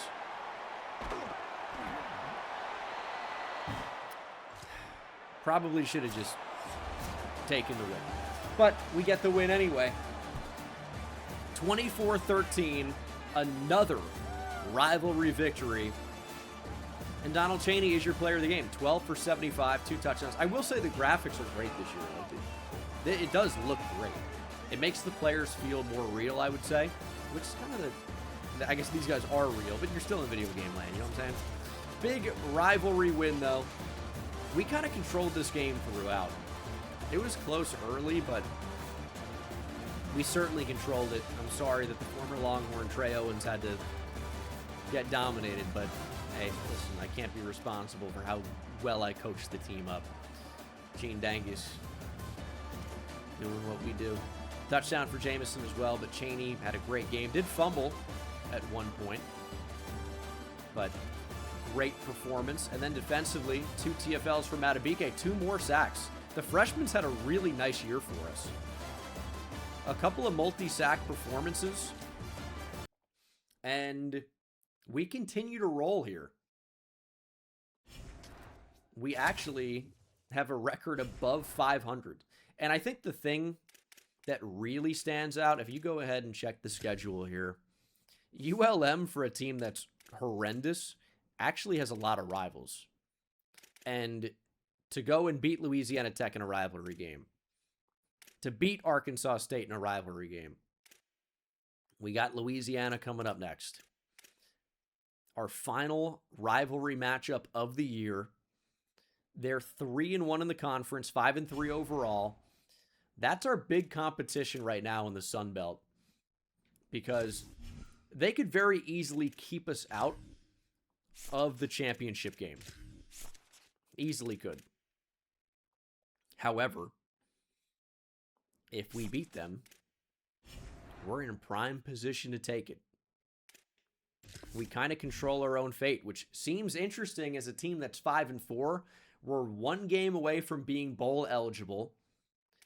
And normally a bowl doesn't feel like crazy impactful, right? This team has never won a bowl game before. As you can see, make a bowl game in the next 3 seasons. It's not, our goal is not even to win one. It's just to see what's going on, just to make one. Can we even pay for travel? It's tough to say. But we get to host the Raging Cajuns, hopefully play up at home. It's week 11, regular season coming to an end, and we're going to need to put 50 on Keontae LeBourne if we want a chance to get him. And I just don't know if we can compete with Kansas State. Sending the house may not be enough. And the problem is with a lot of these guys is, hey, you can go ahead and put the points on them. That's great, as Uche is already being recruited by somebody else. There's no guarantee you're going to get them, 1.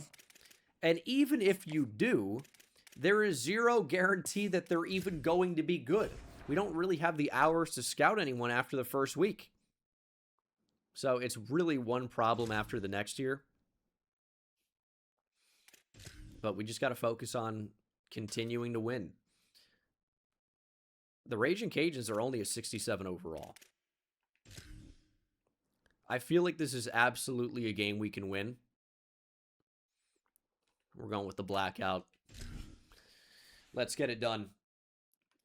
This is one of the hardest rebuilds in college football 27. Maybe the hardest. It was the least NIL to work with. And here we are in year 1.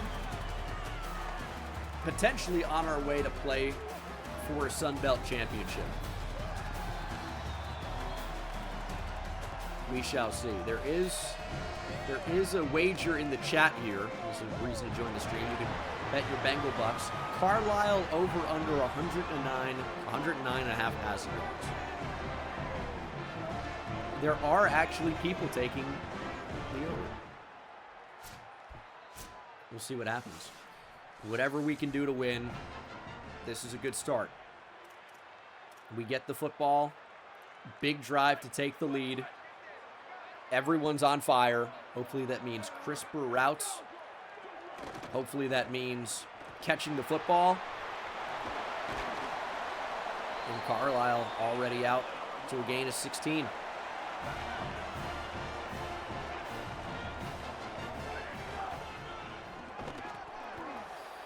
Trying to establish the run, but Jake St. Andre makes the tackle.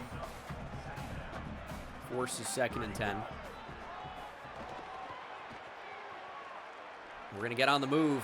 That's an incredible play. Cross-body throw complete to Anderson. Oh, no. Oh, no. I actually really don't like what they're doing here. Let's try to expose them this way. We're going to get Trujillo in motion, and we're going to get it to him. 3rd and inches, we're going wide. We did not get the block. We lose 5.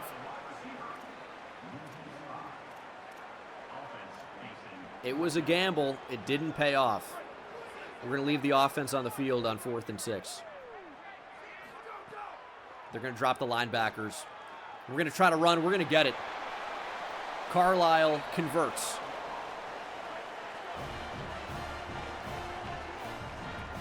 All right.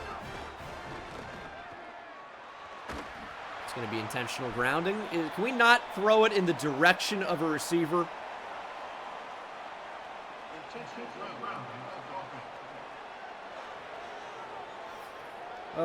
Second and 21. How are we going to get out of this? I think you probably know. We're getting blitzed. They've got some answers here.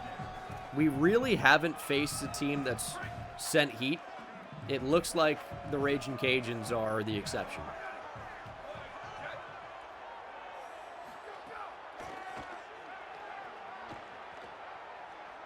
We're going to throw it on the move. Make the catch. Buckhalter comes down with it. Oh, my goodness. Brandon Buckhalter with maybe his first catch of more than 5 yards the entire season. 40 yards all at once, pretty much. There goes Jameson. Gets a block. Jameson stiff arming down inside the 5. Dude, sometimes you just got to have heart. And we've got it right now. Jameson is stuffed, though. Like, the defense actually appears to be no joke, unfortunately. They're playing okay. Not perfect, but okay. As we're going to go out to Anderson. It's his first touchdown in a long time. But a much appreciated one. It gives us the lead here over our rival. We'll see if our defense can go toe-to-toe with theirs. I mean, I guess I hope not, because they've already allowed a touchdown. But we had to battle for that touchdown. It was not easy. That's good coverage. It's going to be 4th and short. I think they're going to leave the offense on the field. You'll notice that in college football 27, teams are a lot more aggressive. And that could not be more wide open. Parker cooked. Louisiana touchdown.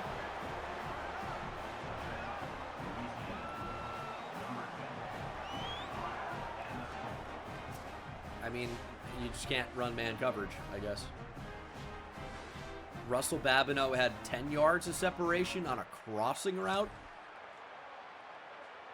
Not ideal. But we forced 3rd and 18. I really would like to tell you that there's no chance they convert this. They're going to run it. And they're going to get into field goal range very easily.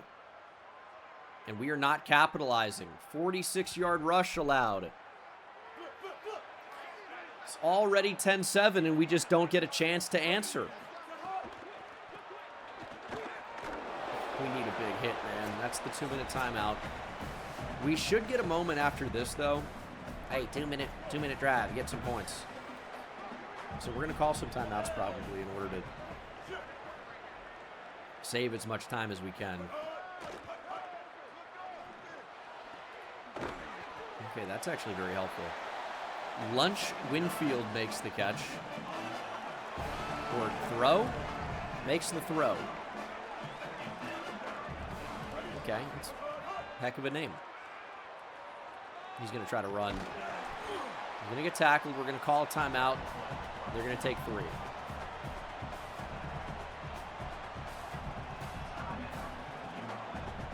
Please get a stop. That's okay. 141.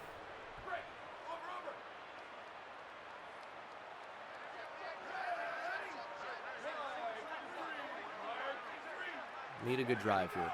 Oh, shoot. I mean, it's just chaos, man. They are blitzing a lot. And we could take advantage of the blitz if we could just step up here. But they're also managing, unfortunately, to contain the edges at the same time. So we really haven't been able to, you know, get out into the open field and make some of these big runs happen.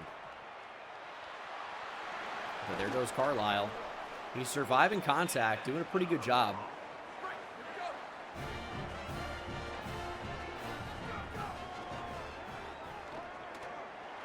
And they're keeping a spy out there. I mean, Carlisle's getting beat up. 45 seconds on the clock.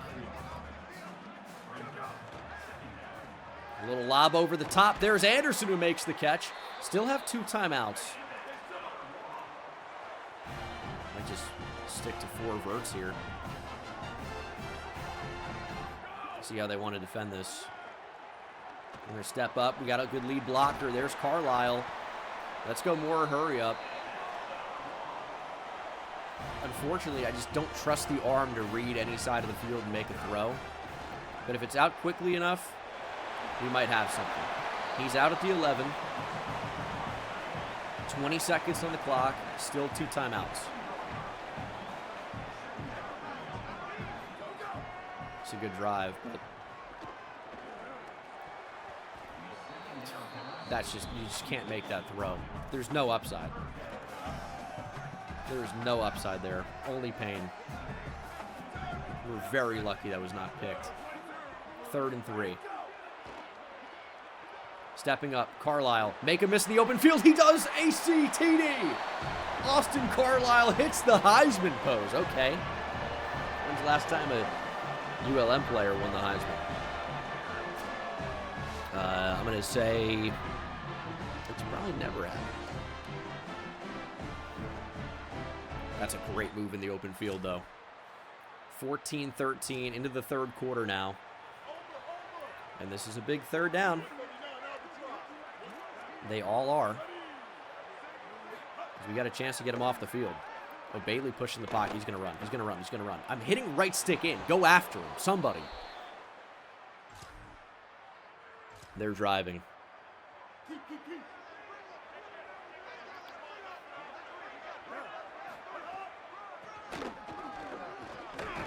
None since it's at least 97. Well, yeah, I know if a ULM player won the Heisman, it wasn't post 1997.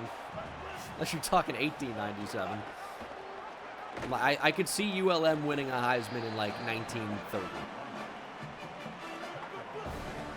3rd and 8. Get out of man coverage. Here we go. Oh, it's a screen. Did not read that at all. Tackles made, though. They're going to take 3 here and take the lead. No. 4th and 5, down 1. They're going to leave the offense on the field. We got a spy out there, though. I like that.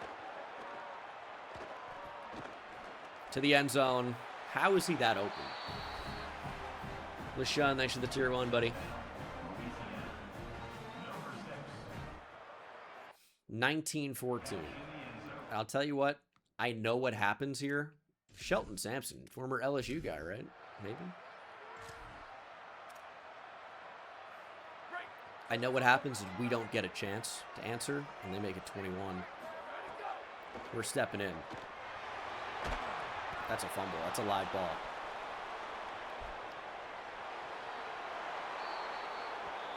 Can we get a review on that?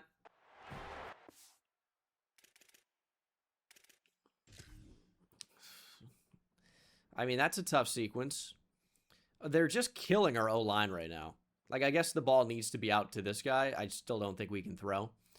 So not really looking to. I mean, yeah, I guess that's a fumble probably. That's a big swing in the game. It's 31-14. God, this team in simulation is just completely useless.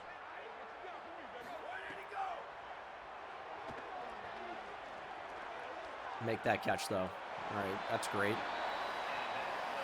What a ball from Carlisle. I'm not sure it's going to matter very much. as we're going to drop this rivalry game to the Raging Cajuns. It's a really frustrating one. I mean, we were really right there.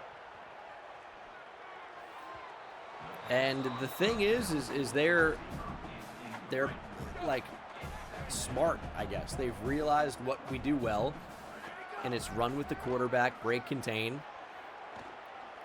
But the real problem is, like, our O-line is just getting bullied by their D-line. So no one's holding their block long enough to, no, what a catch by Anderson. Oh, my goodness. That was a throw from Armenta. Austin Carlisle hurt. But our offensive line's not blocking well enough to even give us the time to find a running lane. So it's been a big challenge. At least we have a quarterback that has a little bit more of an arm now. But we still don't really have receivers that can consistently get open. We're really even close to it. So it really is another set of problems. Trujillo, though, makes the catch. That's going to be a touchdown. I just wish it would matter for anything, because we know we're not going to get the onside. And it's going to be really tough to stop them. Oh, my God. We didn't get it. Oh, my God. That was the best onside kick we've had. And really no chance. We're down to our final timeout. We're getting the onside, actually. Maybe we would have had something right, but no such luck. That is our final timeout. Not out of it yet. Out of it. Interception immediately.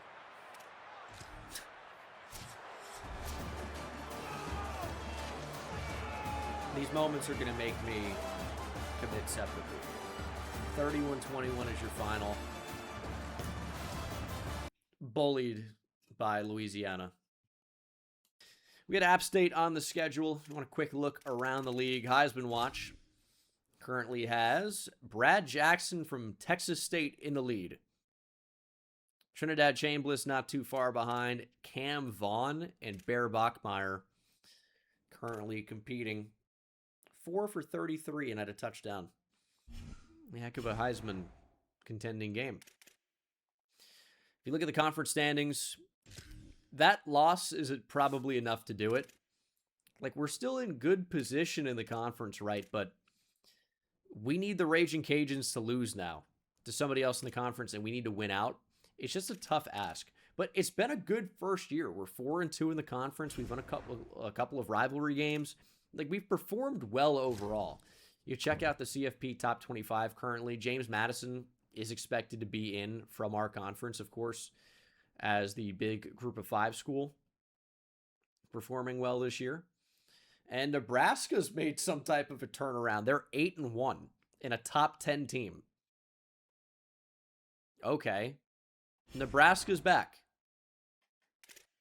Unreal. If you care about how our season is going, obviously not much to talk about at quarterback, as Austin Carlisle, 6 touchdowns, 7 interceptions.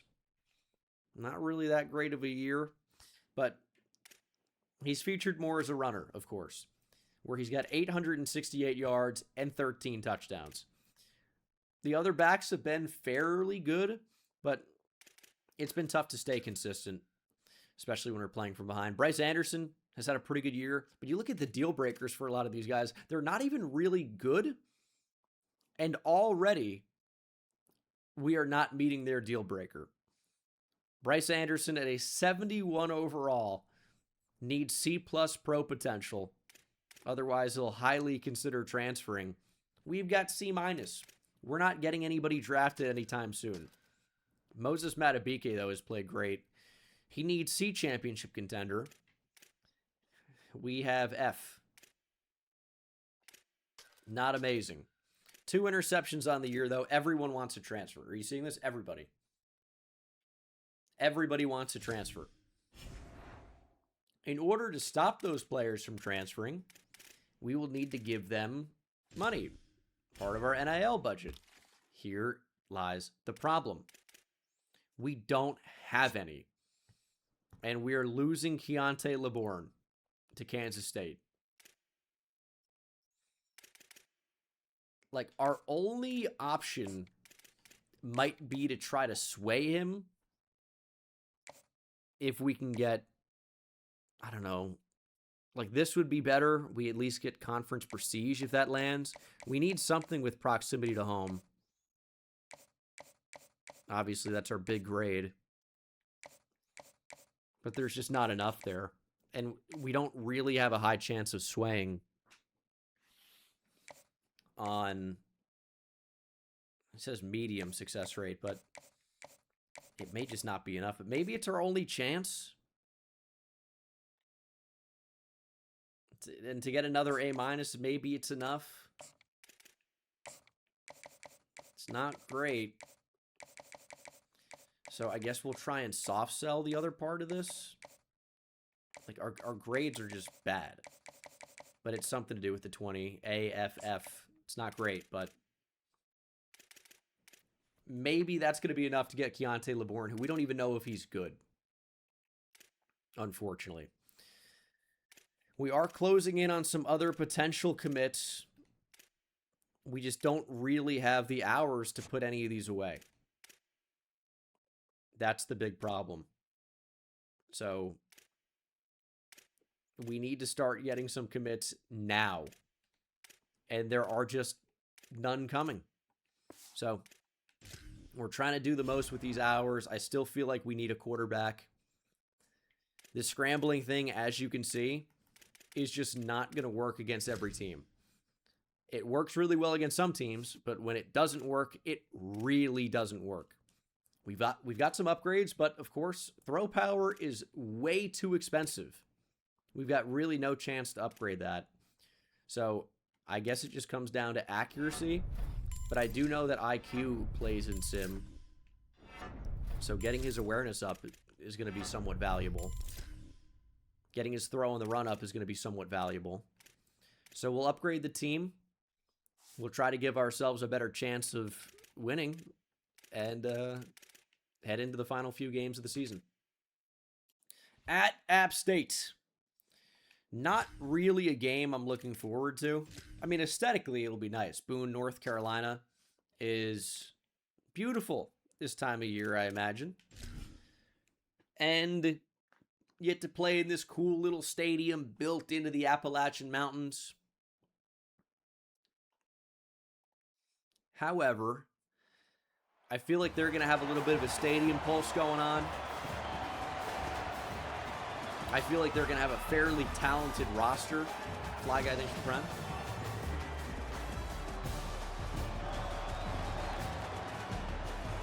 A lot of yellow hair going on here at App State. We are one win away from being bowl eligible. That was my goal. We are currently very much on pace for 6-6. We have upgraded the team. Everyone is just a little bit better. And we're going to start off doing what we do. There's Austin Carlisle. That's a great start. 20 plus on the ground. We've upgraded his accuracy very slightly and his awareness, so hopefully he simulates a little bit better and we have a chance of scoring when we're not on the field. Nice throw to Nick Trujillo. We've upgraded his catching. Not that we really have a ton of opportunities to get him the ball. We've upgraded Bryce Anderson's catching as well. Already seeing that pay off. And we're moving the ball down the field right now. Like, our defense has gotten marginally better as we get the keeper with the read option. Our O-line has been upgraded slightly. Like, we didn't have a ton of skill points or anything, but the team is definitely slightly better. As Derek Jameson cannot reel that in. But we need our Vanilla Vic to go crazy. Austin Carlisle It may be on you. Why are we throwing a jump ball here? Trujillo cannot bring it in. That's a decent chance, to be honest. It's a decent chance. I know that's not going to be caught a lot. Doesn't need to be. There goes Austin Carlisle, touchdown. Mountaineers better account for Vanilla Vic. It's another ACTD. And it's 7-0 Warhawks. And we get the ball back. 55-yard rush by Donald Chaney as well. And we could be about to make this 14-0.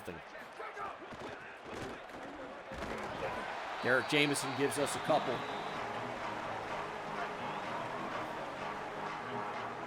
Let's go.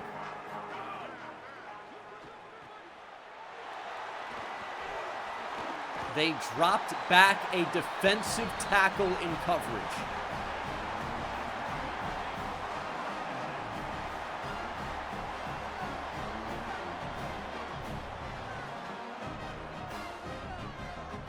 That fooled me. I won't even lie. Thought there was a 0% chance that the fucking defensive tackle would drop into a mid-read. We got the ball back, though. Our defense is locked in, dude. That's a tough pick for Carlisle, man. That's a tough. A lot is happening. But I'll tell you, our defense is locked in. Our offense needs to capitalize. We absolutely need to take advantage of this. And we're sacked. Dude, what's happened? Dude, what song just sacked us? 3rd and 12.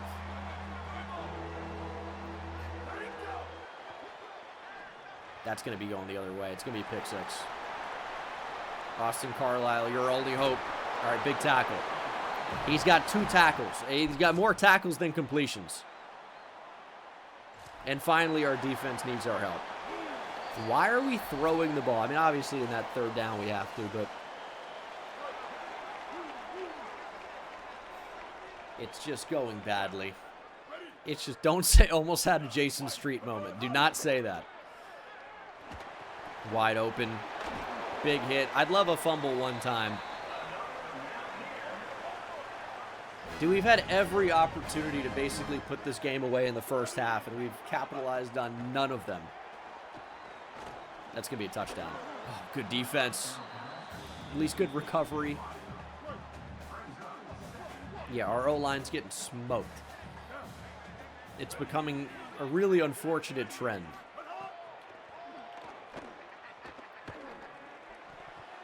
That's pretty good coverage, man. We're really doing everything we can. Running a simulated pressure here, only sending 4. But it should look a little bit crazy. That's a good tackle. It's going to be 4th and goal from the 2. We're going to call a timeout. They're going to leave the offense out there. I think we just go run commit. Run commit middle. Live with the consequences. It's a run up the middle. Big hit. Ball's loose. It's recovered by App State. It doesn't matter.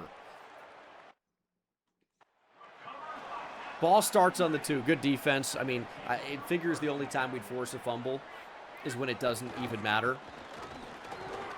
There's Derek Jameson. Look at the power from Derek Jameson. All right, we will be able to just outright run the ball against App State. That's what we need to do. We can't throw the ball. But here's the problem is we have a minute left on the clock. Can we really effectively get the ball down the field just running it? That feels like a tough ask. Chaney can't make the catch. Do we have to try to get a new offensive line in there, man? Like, these guys are getting crushed. 3rd and 10. Carlisle's feeling it. Stepping up. Didn't get the block.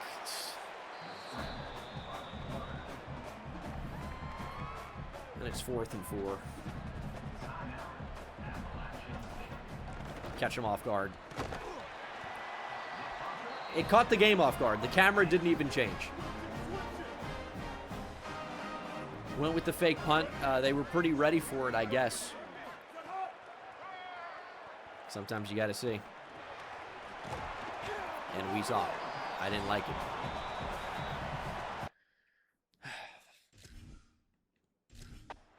Tried to stay aggressive, but again, our defense has played well. We are probably going to give them guaranteed 3 here at the end of the half because of that little stunt. But maybe not. Dude, these hit sticks can't get this guy on the ground. Let's get a timeout. Dude, what are we going to do? Run the ball from our own 20 with a minute left? On second down and long? That's not a touchdown. He didn't survive the contact. Oh, it's 7-7. We've got 1 second left.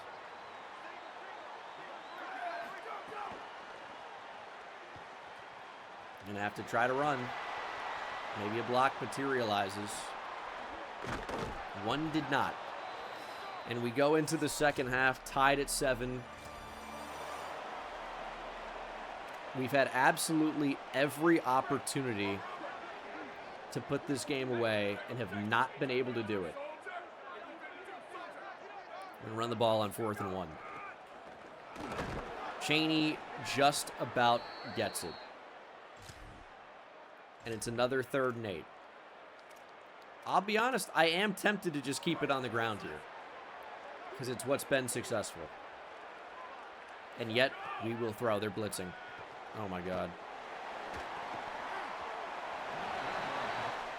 Well, run certainly wouldn't work there, but god, we just can't move the ball on them. This game is a battle of who has the worst offense in the conference.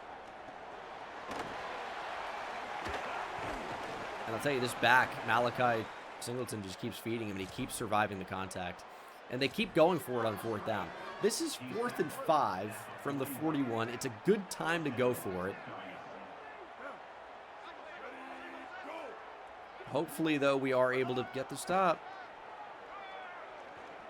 Shot down the field. You better find it. Good defense.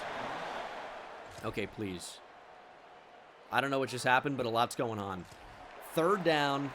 It's always 3rd and 8. I'm not running the ball on 3rd and 8. At this point, though, we probably should. We get 3 here. Worst case scenario, I would say. We actually get really close. I mean, worst case scenario is tough because probably just going to go for it. 4th and 1. Our right tackle is our best blocker. We're going to run behind him. I've never seen a play work worse than that one just did. Why did it work that way? We don't convert. App State takes the ball. We knew worst case scenario was going to be no points. Deep shot. That's going to be intercepted by Lewis. Don't even give me the ball back. Actually, I want the ball. I want the ball. We control our own destiny. This has been a brutal game. But all can be forgiven here. We just need 3, which we have passed up on multiple occasions. Well, at least one. Please, Jameson, sneak through. We just can't sneak through. And it's going to be 3rd and 1.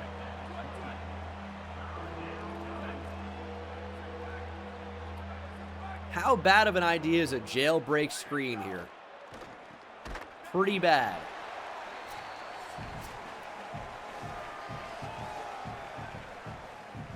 They read it. It's an awful play call. If it doesn't work, which it didn't. Please, defense. I don't like that we're going to be out here on 1st down. I don't like our odds of getting a stop. Like, every single play is almost a big play. And this back concerns me, by the way. I think he's close to breaking it. He's broken a lot of tackles. He's got a star around him. He is concerning. 3rd and 2. I think this is a good spot to get aggressive. Please get this damn quarterback on the ground. Taking a shot. That's going to be easy reads. Green eggs and ham. User pick for Fontroy. And somehow we have a chance to win it. Easy reads. User pick. Please.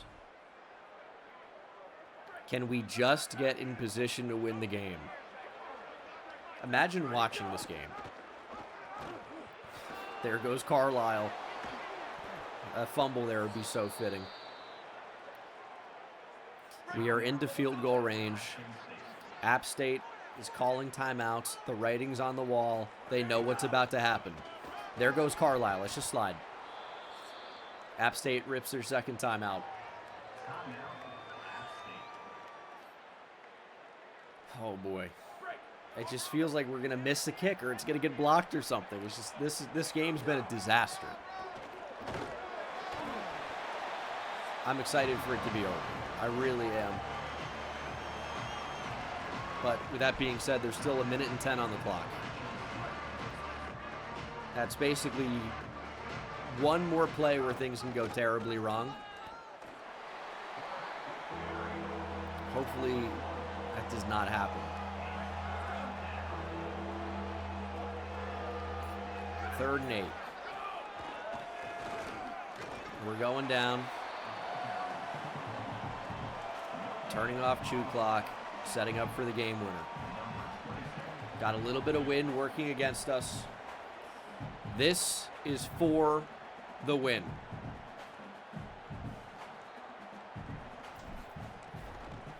Oh, it's nearly blocked. Oh, it is drifting, and it's good.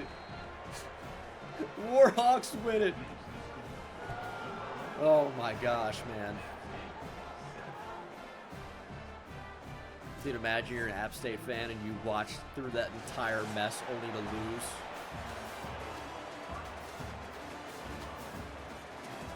We are bowl eligible, ladies and gentlemen. This was the ugliest game of the season, I would say. Nobody played well. At all. I mean, you know what? Donald Chaney played great. 6 for 89 and a 55-yard rush. Don Chaney was locked in. Defensively, pick for Jaden Lewis and Carl Fontroy. It wasn't our best overall performance, but we got the win. We're bowl eligible, and we could win the first bowl game in ULM history. That's a possibility. And did you think we'd be here at the start of the year? Probably, right? Probably. 6 wins was my goal. We're right there. Kevin Gooch going to U of H. We knew that. So our conference win percentage is 71%. Our goal for the season was only 25. Make a bowl game in the next 3 seasons. We're already going to do that. That's 100 skill points or 100 NIL dollars if we're able to do that. Corian Wilson, issuer, defensive player of the week. 4 pass breakups is a pretty exceptional amount. No picks though. And it's 5 and 6 Marshall at home. Final game of the year for a lot of teams, but not for us, because we, first of all, this is great timing, are back in the conference championship picture. We're right there. But we're also going to be playing in a bowl game. Chance to win that. So it's been a great run for us. You know, I am super excited that Corian Wilson got Defensive Player of the Week. And hopefully we are so close to somebody committing. It's not looking good for LeBourne. I need this sway to have worked. It did not. His playtime's only a B somehow. I mean, Kansas State is going to catch us. We've got one more shot at this. We should probably take our points off right now. But we're gonna take the one more shot. If you're curious about recruiting outside of the quarterback position, we can always fall back on Ty Sharp. He's going to be available, it would seem. It's looking okay on Ed Darnold, a 3-star running back. I'd love to get a top 500 athlete receiver.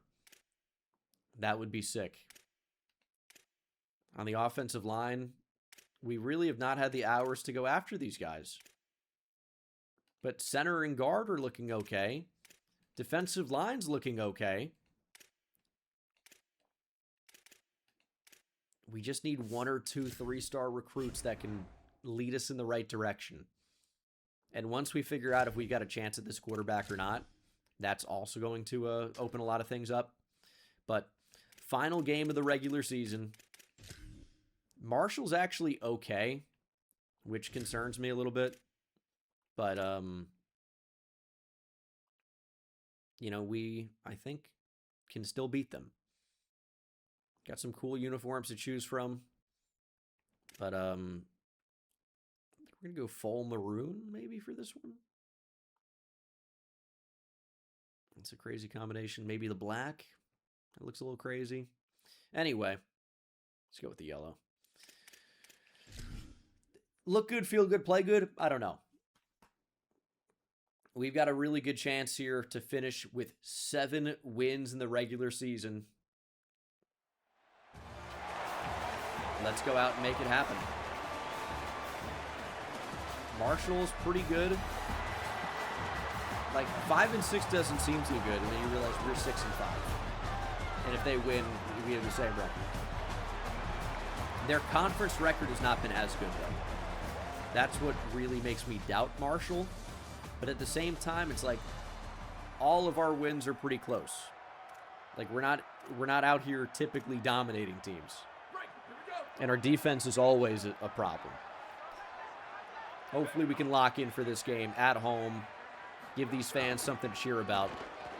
And there goes Chaney. I will say, are you guys noticing it? We've got a little bit of a crowd going on here.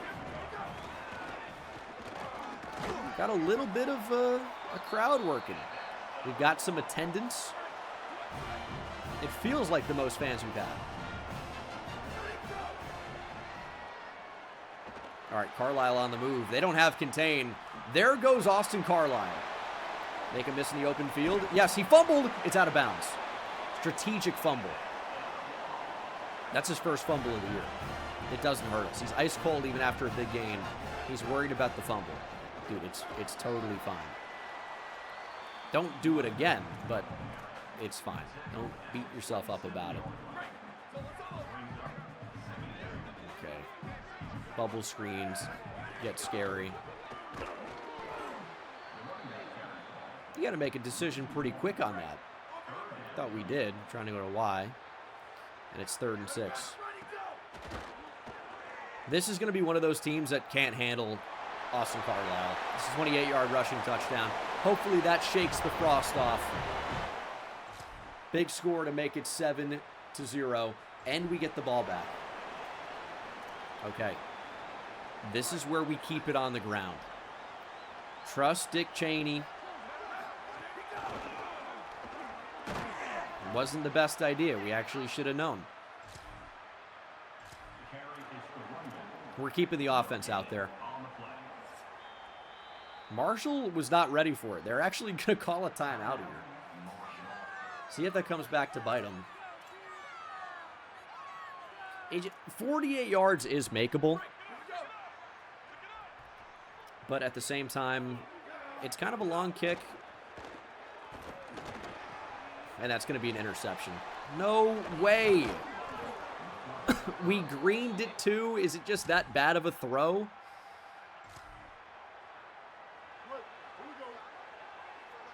These guys suck. I mean, this team has no fight sometimes. Every time we have a chance to start making some plays, nobody wants to. Good defense, though. See if they get 3, and they do. And we're back on defense. I hate being back on defense. I want to avenge the mistake on offense, but it wasn't really a mistake. I guess maybe to go for it. Maybe you should have taken what could be a pretty strong chance at points. They're going to leave the offense out there on 4th and 4. I basically guarantee it, and they are.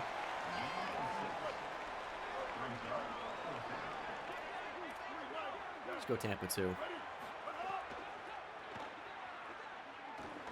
Quarterback looking to run. He's going to get there. Big hit, no fumble, and it's a Marshall first down.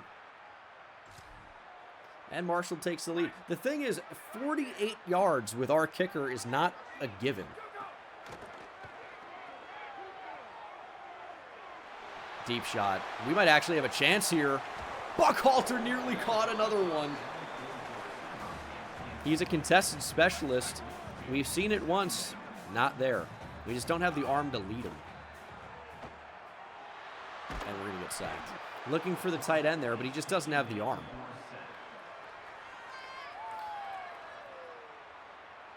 And now it's 3rd and 22. It's something that we basically have no chance to convert unless they leave a run lane wide open. And we can just step up and make something happen. That's exactly what's going to happen as Austin Carlisle does pick it up. He's got 7 for 112. And hopefully we can get back to a more sustainable offense here. Keep it on the ground. We'll take 5. Getting a better running back could be helpful too. One with a little bit of speed. Jameson's played well. I mean, Chaney's had his moments. But they're not consistent enough. What kind of music do I like? That's a very good question, Fart. 7-1, 7-1, 7-1. A lot of different types is the answer. But a lot of rock, some country, some rap, some pop. 46 seconds on the clock. Shoot. Shoot. All right, let's not get crazy. We're going to try a mid-screen. I hope it doesn't live up to its name. It's good timing on it, though. But we just don't really get any run-after-catch opportunity there. We're going to hurry up back to the line. We're on the edge of field goal range. I'd love to pick up another couple of yards here. Clock is ticking, though. Carlisle, too much speed. They got a corner on the outside. He actually does contain and makes the play. 17 seconds. Just get us a little bit closer. There's Chaney. Nice move. He does get the first down. I think we're going to take a quick shot to the end zone. And then rip a timeout, maybe. High point. Trujillo can't come down with it. It's a good opportunity. We're just going to take 3 and tie it up, though. A little bit too slow on this drive, probably.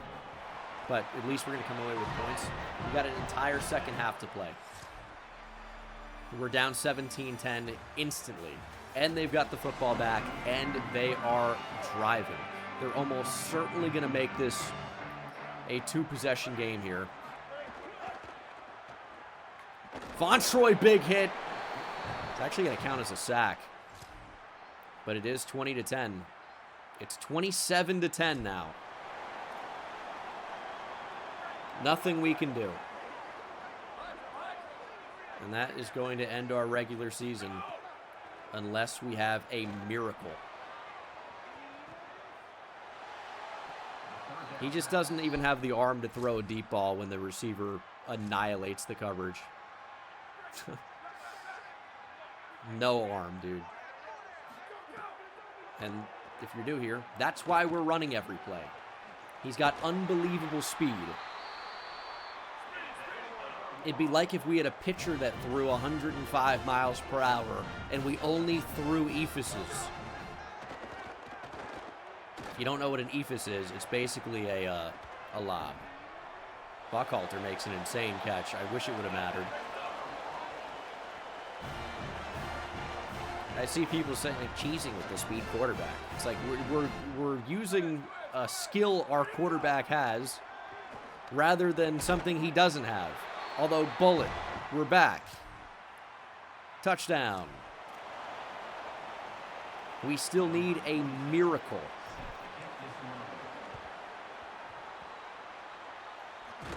There's no chance to recover an onside. That's going to do it. So we're going to finish here 6-6. I mean, this could end our conference title hopes. It probably will.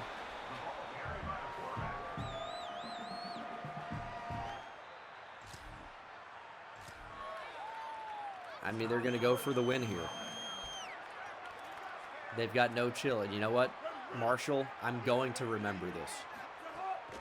If you're watching in future seasons, oh, you're so useless.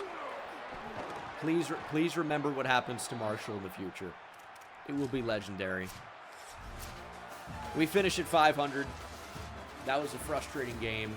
At least we're going to play in a bowl game. If we somehow make the conference title game, that would be incredible. But I think losing there to Marshall is probably enough to end it. Austin Carlisle is at the UL Monroe single-season rushing touchdowns record. What a performance. And we'll see what our future holds. We are bowl eligible. I will point out that this is easily the best season that UL Monroe has had in some time. Here we go. The last time this team won 6 games was 2018. It's been a long, long time. So this is a year 1. Pretty successful. We've got to feel good about it. Obviously, it sucks to choke away making the conference title game at the last moment. UL Monroe, just not meant to be this year. Louisiana Lafayette gets in there at number 1 in the West. Coastal Carolina, 6-2. James Madison choked it away. Their ticket was punched to the college football playoff. And they're no longer going to be appearing in that. Well, that is a major throw. But at least we're going to be in a bowl game. And Keontae LeBourne is going to end up going to Kansas State. Hey, we made a pretty good run at him. And we have our offensive coordinator leaving for the NFL. Are you kidding me? We have no money to sign a replacement. I cannot emphasize enough how screwed we are. We still have no scholarship money to really offer any players. And the Eagles took him? Yeah. I was going to get Troy Fleck. Actually have a Heisman winner. It will happen. It will happen. And our bowl game, we've got USF. We're already accomplishing a big goal by even being here. And we're going to get some more NIL here in the near future. Keontae LeBourne. We did get the sway to work, but too late. So, like, he's done. Oh, we just took our hours off for no reason, but he was done anyway. How are the rest of these looking? I mean, we're going to end up with Ty Sharp, I guess. We need Ed Darnold to be here. If we can just come away with 1 or 2 3-stars, I'm going to consider that a win. 2 on the O-line would be great. 4 on the D-line would be phenomenal. Like, this could still end up being a fairly good recruiting class for us. So I'm hoping that ends up being the case. We do need an offensive coordinator and a defensive coordinator. We lost both. And I'm going to tell you, we don't have any money. So if you look at who we could actually hire here, I think maybe we want a recruiter None of these guys are going to have elite recruiter, obviously. But I think we want to bring in some recruiters from... I guess we can't see where their pipelines are. We can see their alma maters, but...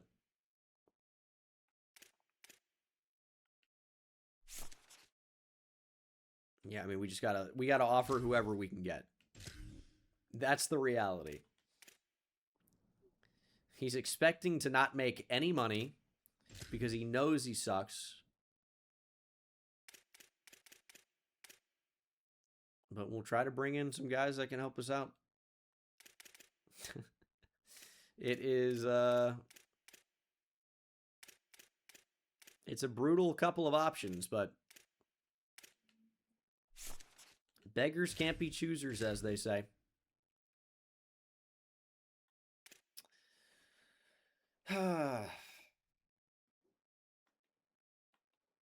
We're on the right track, though. We're on the right track. If I just say it enough, I can convince myself that it's true. Early National Signing Day, of course, we have nobody. But let's just win a bowl game. That'd be a good way to end this season. Let's just win a bowl game. We're going to get points for even making it, which is going to be helpful. And here we go. We got Kyle Shepard to be our defensive coordinator. I would also imagine that we got the offensive coordinator we went after, which was Femi Ojanaka. And they're not going to help anything.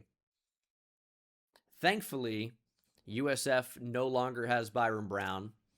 Otherwise, this game would be basically impossible to win. But they've got Michael Van Buren, who is also a pretty good athlete. So this could be a tough one. But as I've mentioned before, ULM has never won a bowl game. Never. So the fact that we are even in position is wonderful. If we could even manage to win it, that would be incredible.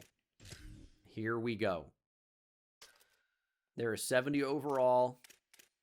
We, of course, are not quite that good, but we're maybe going to get there at some point if we could get anybody to commit.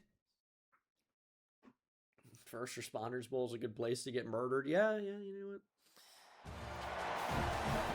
A lot of people to help. 2 6-6 teams going after it. Getting after it, going at it. Let's get it. No mistakes. Usually in a bowl game, you get to go on this big trip. Go somewhere cool. I guess Dallas is cooler, I guess. Playing here at SMU. It's not exactly a huge bonus for these guys. But Derek Jameson starting out hot. 2 for 13. Alex, thanks so much for the tier 1. Man, that's good coverage. They're just coming down looking to level somebody.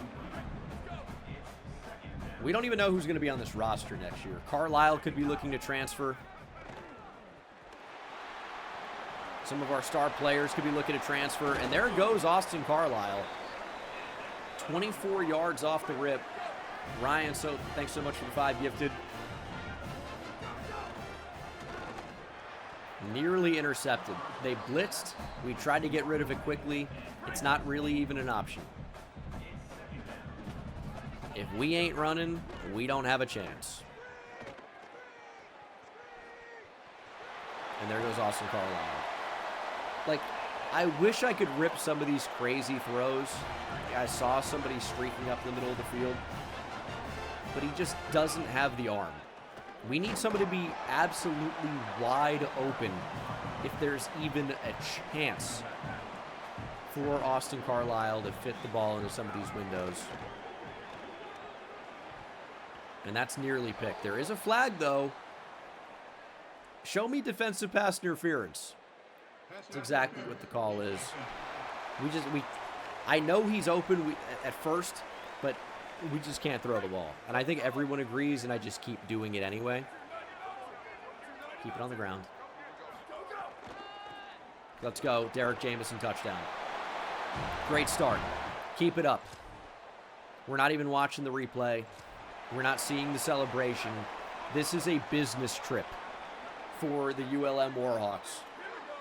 3rd and 8 for the Bulls.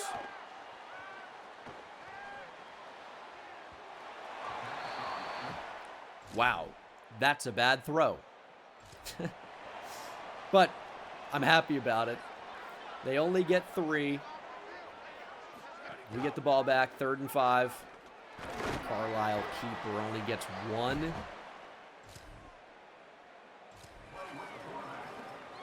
This new offensive coordinator wants us to go for it. Don't have to ask me twice.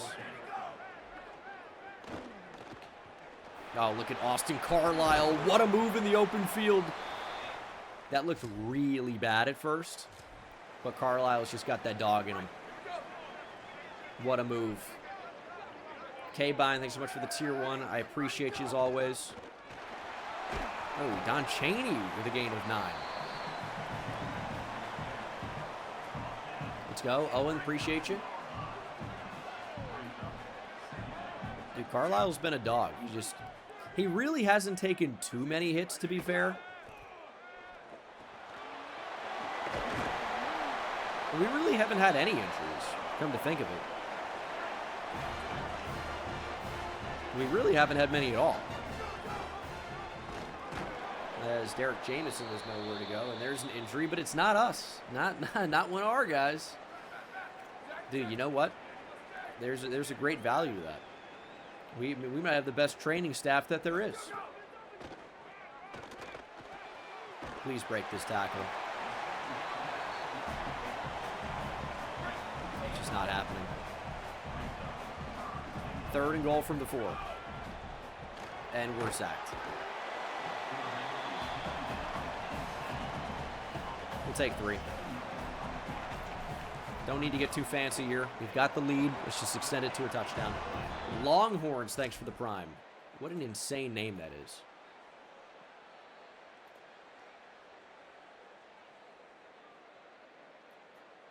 Hook 'em. Very cool. 3rd and 9. 2.5 minutes to play here in the first half. I'm really worried about how much we're going to have to pay Flemings for him to stay. He's by far our best player.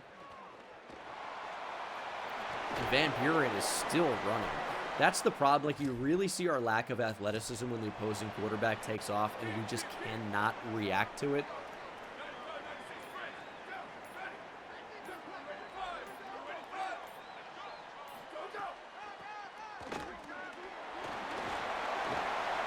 Or when anybody is doing anything.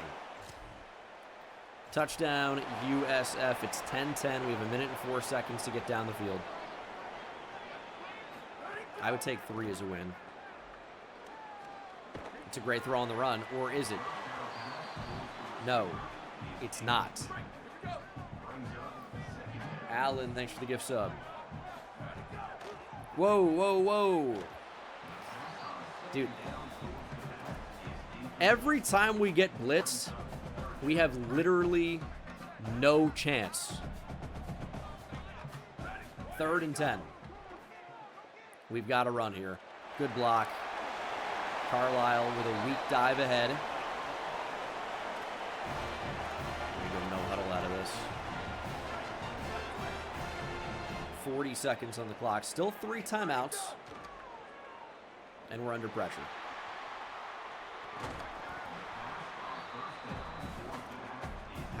How did they get in so quickly? Dude, we've just got no chance here on some of these. There goes Carlisle. We know that's effective. He doesn't get the first, though. 31 seconds. Still 3 timeouts. Nick Trujillo makes the catch. Let's get a timeout off.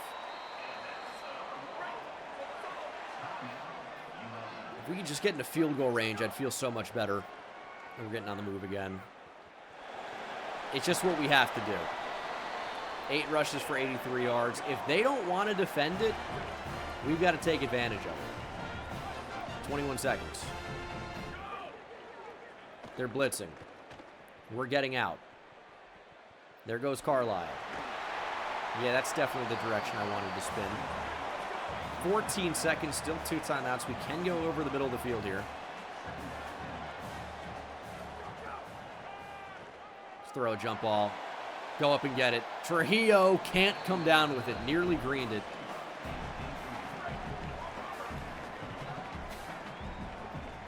I can see a slot fade here to Buckhalter working well. And yet, I'm hitting it, and it can't do it. Okay. Well, he ends up being wide open. Let's just take the 3. I think that's a good drive. Let's not get crazy. We took our shot to the end zone. It didn't work. And we'll get the lead going into the half. That's a fairly good drive. Fairly good result. Not perfect. But what's going to be perfect with this team? Just run 4 verts and hope we get somebody wide open. And usually that somebody is our quarterback. We're really doing the best we can with the circumstances. So, overall, I actually do feel pretty good about it. Here's 4th and 3. He's just going to get it. We still don't have an answer to defend quarterback run ourselves. And the answer really is that you just need better athletes and better players overall. We just don't have it. And really no hope of even getting it. USF is driving. This game's going to come right down to the wire. We really can't let Jason Collins run down our throat. That was a big run there. Van Buren's been tough enough to contend with. And that was not who we thought we were even on. And there he just goes bouncing off. Touchdown. Brutal.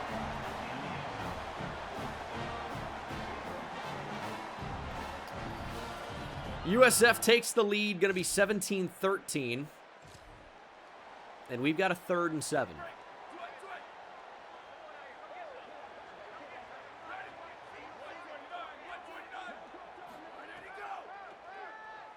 Somebody please get open. Nope, not there. And our defense, of course, needs our help. Come on, brother. 3rd and 3. I mean, I don't know what we can do to stop them. We're going to run man coverage. It's not going to be a good idea, probably. If that was caught, I can't even tell you. But they might just leave the offense on the field. All right, bringing the kicker out to make it a 20-13 game. All right, need a touchdown.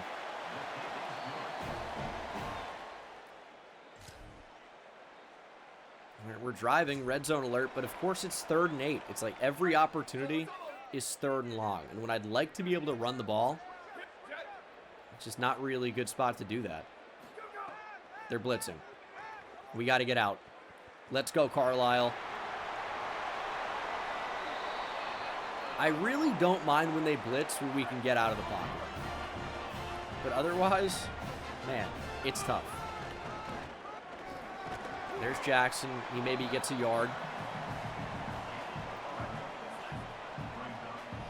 But even if we score here, they're going to get a ton of time to work back down the field. That's a good run, though. It's a ULM touchdown. We're going to tie it up at 20. But the game is on the line. 3 minutes to go. USF with the ball.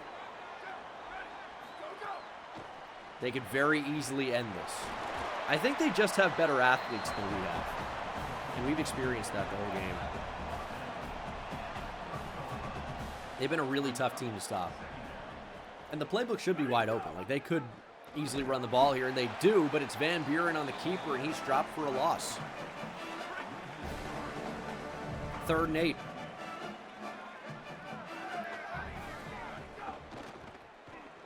It's a little screen. We're just not going to get out there. First down. That's such a brutal first down to allow. It's going to take us basically to the 2-minute timeout. Get to the quarterback, please. Wide open. I don't know how we're not getting this guy on the ground. We're going for some big hit sticks on the tight end, to be fair, but still.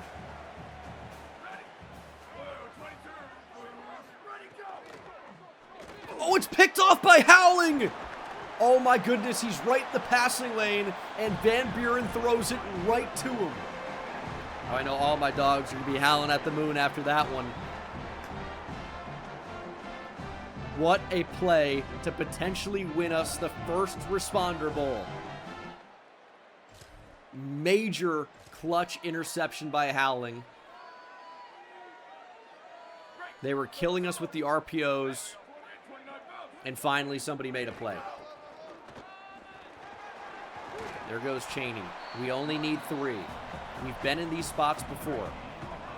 We just need 3. Just got to get into field goal range. It's as simple as that. There's Jameson sneaking up the middle. Derek Jameson has put us on the edge of field goal range. We are close. And we're going to try to take some time off the clock.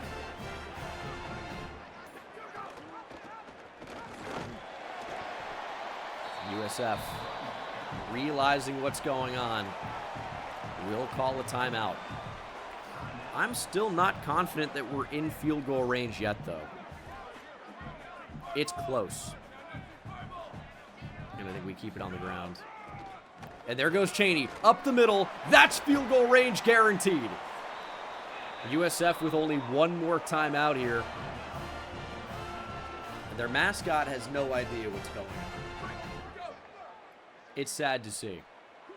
It's like the people that stayed after the nuclear explosion at Chernobyl.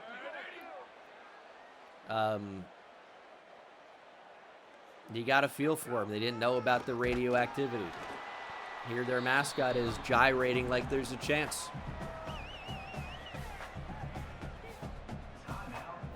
With that being said, we still have to not fumble and make the kick. Here we go. That's kind of like a shockingly big hit. But we're going to take the clock way down. I think we just feel comfortable kicking it from here. Got a timeout for a reason. 3 seconds to go. We're bringing our kicker out. We're centered up. We're down the middle. To win it. Here's the kick, nearly blocked, but it's good. Made the field goal, and we have won the first bowl game in the history of the program. The Serve Pro First Responder Bowl trophy is going back home to Monroe. What a game. Now, I really wish I could be confident about us being better next year. Not confident about that at all. Not even a little bit. We still don't have any commits. What a week for Derek Jameson. Austin Carlisle ran the ball well. If he transfers, I don't know what the offense is going to look like. But we could have a ton of transfers. Laurel Howling with the big pick. That was a major one to give us the win. I don't even know if I could put him in the thumbnail. He looks like a big baby. Looks like he's got a bobblehead. It looks like a special mode. I mean, even his hands look tiny with the ball because his head is so much bigger than the football. I don't know, man. That's going on the mantle. Serve Pro First Responder Bowl. First bowl win in program history. Tactician unlocked. We're coach level 10 now, which means also recruiter has been unlocked. Recruiter's not a bad one to have right now because we do need to scout guys. But we'll see. I mean, I'm just not really totally on board with recruiter because the base level of recruiter doesn't actually help you recruit at all. And we do just get plus 100 dynasty points at the end of season recap. That's huge. But if you go into the actual skill tree here, okay, cool. They take less time to scout. You got to do that at every position. Increased chance to sway. Niche rare skill. Increased starting interest, only relevant at the start of the year. And then quarterback transfers are more interested. It doesn't actually get to be interesting until you get to elite. And that's really hard to get.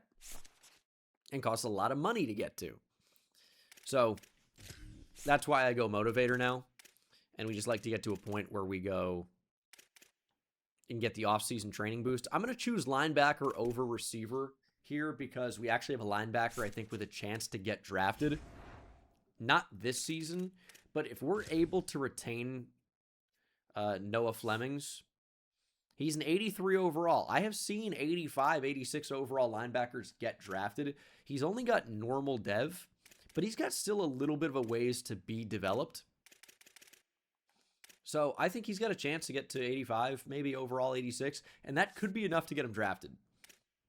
And if you get players drafted, that starts to increase your program prestige.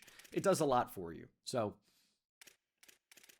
if we can get that to happen, that could be big. And hopefully his dev trait improves beyond normal. Unlikely to happen. But we've already accomplished all three of our goals over the contract. So, and this season as well. So we'll see what ends up changing. Ohio State and Nebraska will play in the national championship game. Nebraska beats Notre Dame 24-23. Wow. What an insane turnaround for Matt Rule's Cornhuskers. It's like we're back in the 90s, man. Unreal. But, man, what a season for us. 7 wins overall. We go 7-6. And now we have 325 NIL points. So we've been awarded plus 230 dynasty points. And where is this money going to go? So Noah Flemings does want to transfer. So some of it's going to him. A lot of our best players want to transfer, believe it or not. Oh, boy. So Noah Flemings, we need him to stay. So his expected NIL is 125. We're going to put it up to 130. Who else can we really develop here? I mean, Trujillo's a pretty good player for us, but I think we just have to give him so much money that it's not going to be worth it probably. And it's tough, but we can't afford to pay Derek Jameson either. We really can't afford to pay a lot of these guys. But Austin Carlisle does not want to be here anymore. Look at what these guys want. We just can't keep them.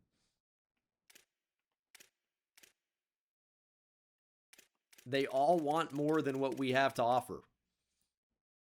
So we've got to make some tough decisions about who we can actually retain here. Pay 80 to Carl Fontroy. I mean, probably going to lose Jaden Wright. I think we've got to try to keep Austin Carlisle. It's so much of our budget. 180. Oh my gosh.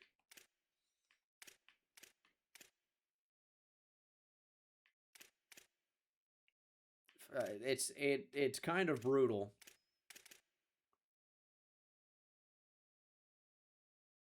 He's probably just not worth the 180. I'm going to turn it down and basically be like a 50-50 chance. I'll give him 125.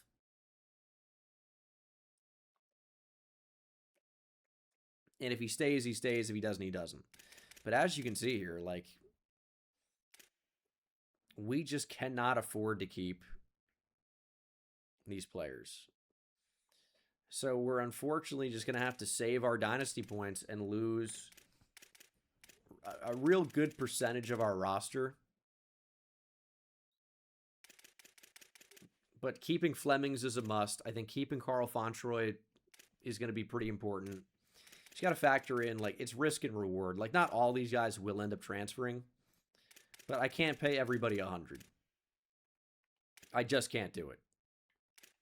I can't give Jaden Lewis 160 because he wants C+ brand exposure. We have F. So we're going to leave it like that. We're going to see what happens. We do have a facility upgrade available for 250, which would get us to a D+ in that regard. Progression would still be 0. So unfortunately, we don't have the money for this right now. But we need to upgrade it. Which means we need to get to 250. Which means we probably need to take NIL off of somebody that we're paying. Which means people are going to transfer. Which, here's what I'm going to say, is it's going to be a short-term pain for better long-term success. How do we get to 250?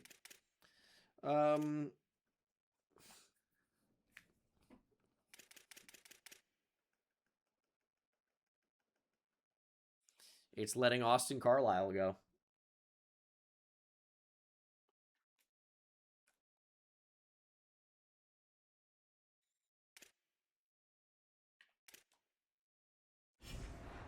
We're gonna do it. We're gonna do it. We're gonna bite the bullet. Do you guys want to see more quarterback run simulator? Maybe. But we're gonna upgrade the facility to level 2. It increases our grade, and it gets us to a point where we can potentially upgrade to a premier facility in the near future. So that's painful to go down to 0 there, but it had to be done. Oh, man. Budget overview. So our conference prestige still so bad. We need to play in and win more big games. We really haven't had any of those. But winning a bowl game was big. Winning a bowl game was really big. We just need to continually win. That's going to be tough here, obviously, but we're going to find a way to do it. The team might look very different next season, but we're about to find out who we're about to lose. We'll see what it looks like. Players leaving. Nick Trujillo, Derek Jameson, Brandon Buckhalter, Jaden Wright, AJ Vinson, Austin Carlisle, Aiden Armenta, LaXavier Amos, Bryce Anderson. This is what it's like at ULM. We are losing almost everybody. And we didn't really have a choice. So I'm hoping the players we do have on the roster get upgraded. We're going to be taking in a lot of walk-ons. I don't know that we're going to be able to do anything in the portal. But this is a work in progress. Obviously didn't have anybody drafted. Are you joking? There's no chance to persuade somebody when you don't have a chance. When you have, it literally says none. Now, I will say, Keontae LeBourne's not committed yet. Maybe Kansas State doesn't go after him. We got the grades up on him. Maybe there's a chance here for Keontae LeBourne. We have the hours. We're going to try. We are going to try. Ed Darnold is close. I think he's going to end up being on the team. So we are going to have our starting running back next year. He's going to be probably insanely bad. But we're going to have a running back in Ed Darnold. At wide receiver, I mean, Avery Crispin is rated fairly high. We can't do much in the portal, but I mean, we're going to give it everything we have. Lombardi, we have no chance to get. I really wanted to improve the offensive line. And obviously, like, we swung and missed on every tackle. So, obviously not my preference, but it's the way it goes. So, we're going to set everything up, and I'll show you guys a final class, maybe check in at some point to talk about, you know, some players that we're going to target. But the D-line looks like it could be a lot better. But then you get to the problem where if these guys do commit and play for us and play well, and if they're good, I'm just going to have to pay them to stay. And we don't have money for that. It's a disaster. Major update. I think Keontae LeBourne could end up at, where are we? UL Monroe. Kansas State has kind of stopped recruiting him. Now, our other portal options are not good. We need some of these guys to start committing. Austin Carlisle's gone. He's going to head to U of H. And a lot of the players I was hoping would get no offers in the portal are getting offers. So we're about to bring in like a shockingly small class. But upgrades overall, I still think would be good. So we've not done well at tackle, but if we can come away with both of these tackles, 2 3-star transfers, fairly young, that would be really, really good. The offensive line needs to be improved. It needs to be. And we might be able to. I mean, move a center over to guard, do whatever we have to do. I think a lot of these guys will end up on our roster, even if they don't commit just yet. But I'd love to start getting somebody to commit. We have nothing at corner. It's just so tough with the hours and the NIL here. Your options are so insanely limited. Doing the best I can, but I mean, as you guys are seeing, it's really, really not easy to recruit here. At least not the way I'm doing it. If we went all out for some 2-stars, hey, credit where credit's due, but that's not the way we're going to get better. Is recruiting 2-stars and staying where we are. We need to get better players. I keep saying it, but I mean, it's true.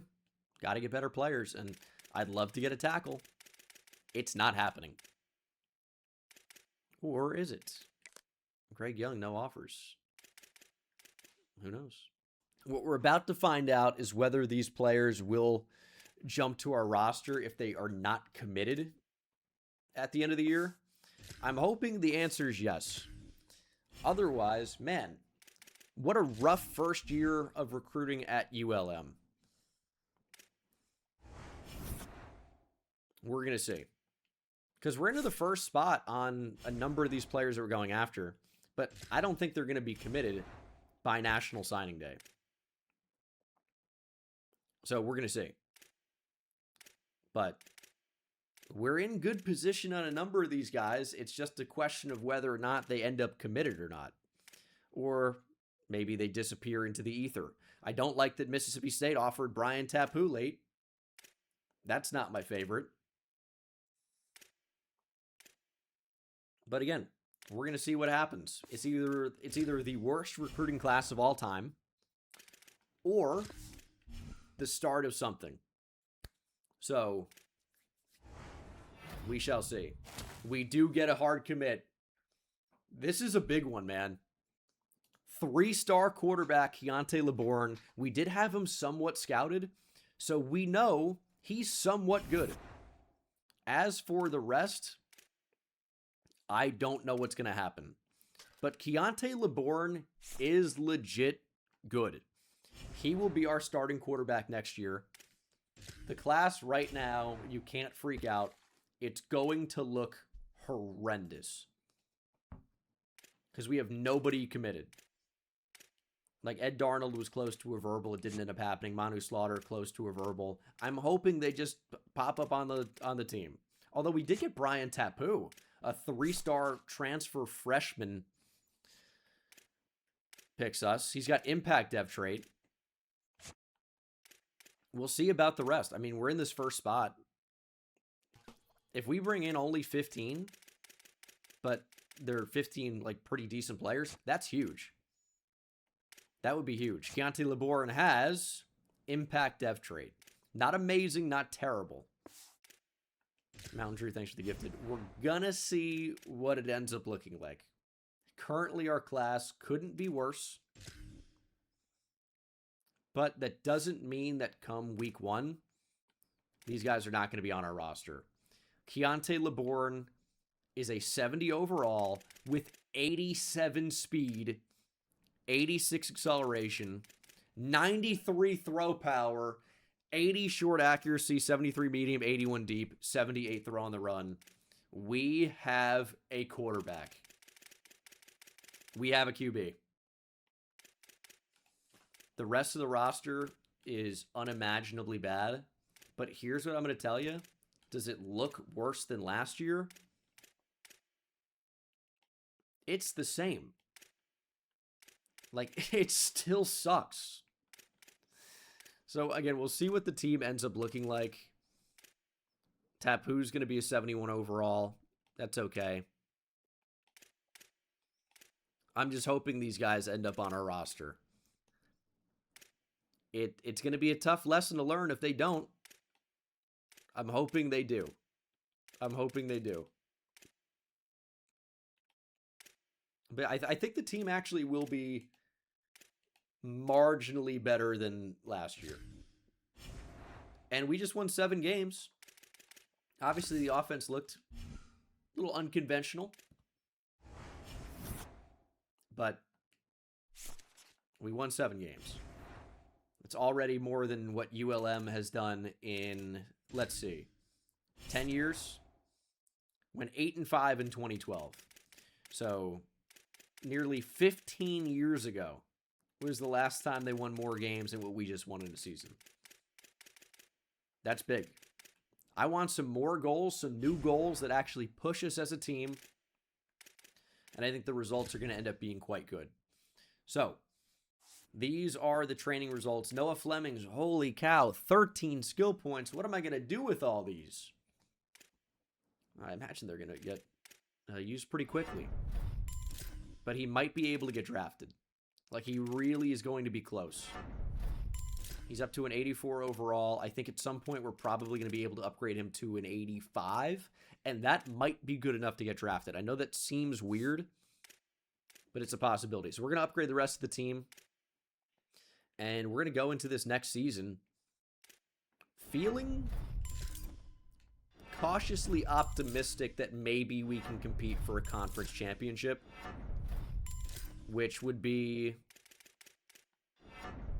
I don't know. I mean, obviously the records can get a little bit weird, but if we have an 8-win season, we could very easily be in the game. I guess we're about to find out if any of those players ended up on our team or not. We just finished bringing players in. Our roster is looking extremely weak. And it's not looking great. If they were supposed to be on the roster now, they're not here. So that's slightly concerning. We don't have to have anybody get kicked off the team. We don't have enough players, almost. But obviously we're not going to change conferences. We're going to stay as is and advance to season number 2. So I think we're on the right track. We might have to alter how we recruit slightly. Still going to go after some 3-stars for sure. But we've just got to try and go after so few of them so that we can get them on the roster earlier. Facilities upgraded to competitive. And I think Keontae LeBourne will be our starting quarterback. So going into season 2, I am feeling pretty good about it. He's got, like, pretty good accuracy right now. His throw power, really good and does not have a cap. IQ, uncapped. Elusiveness, not crazy, but barely capped. He's as fast as he's going to get, but he's fast. 87 speed, 86 acceleration. Mentally, he's got field general, which is not so bad. So I feel pretty good about that. He's really all we have right now. The rest of the team is bad, right? We're better than we were last year, though, but we're still bad. Recruiting obviously didn't go especially well. And I think we just lost our tackle. Our other right tackle's gone. So maybe got a scholarship offer somewhere else and decided to leave, but one of the guys we got in the portal, I can't even remember his name now, it's so late, gone. So that sucks. We are better, though. We're still bad. If we can somehow get Noah Flemings drafted, we're going to be in a good position. Our kicker actually is pretty awesome now, so we're probably going to take a lot more opportunities to kick the damn football. Yeah, Tapu, unfortunately, I guess is gone now. But we're going to set up a recruiting board. We should have slightly more hours now, although maybe not. We do have, I think we should have slightly more NIL. 460 now for NIL. So that's going to help us out in recruiting. Feel pretty good about that. And it's only going to continue to go up because we're going to continue to win. Say continue. You know what? We won 7 games. That's pretty good. Currently can't afford anything because the entire, financials are going into recruiting for the future. So we will be able to bring in more players, potentially offer scholarships even, if you can believe it. 5 stars, not really going to be a possibility, right? However, going into the land of the 3 stars, knowing that we don't need a quarterback, even though we're going to have to end up paying him, and, focus on maybe some running backs, maybe anybody who wants to play at ULM, maybe focusing heavily into our pipelines. We're going to figure it out. It was a good first year. Got a lot of work to do on the recruiting front. We're going to handle it. Thank you guys so much for watching. Hope you enjoyed it, and I'll see you in the next one. Take it easy.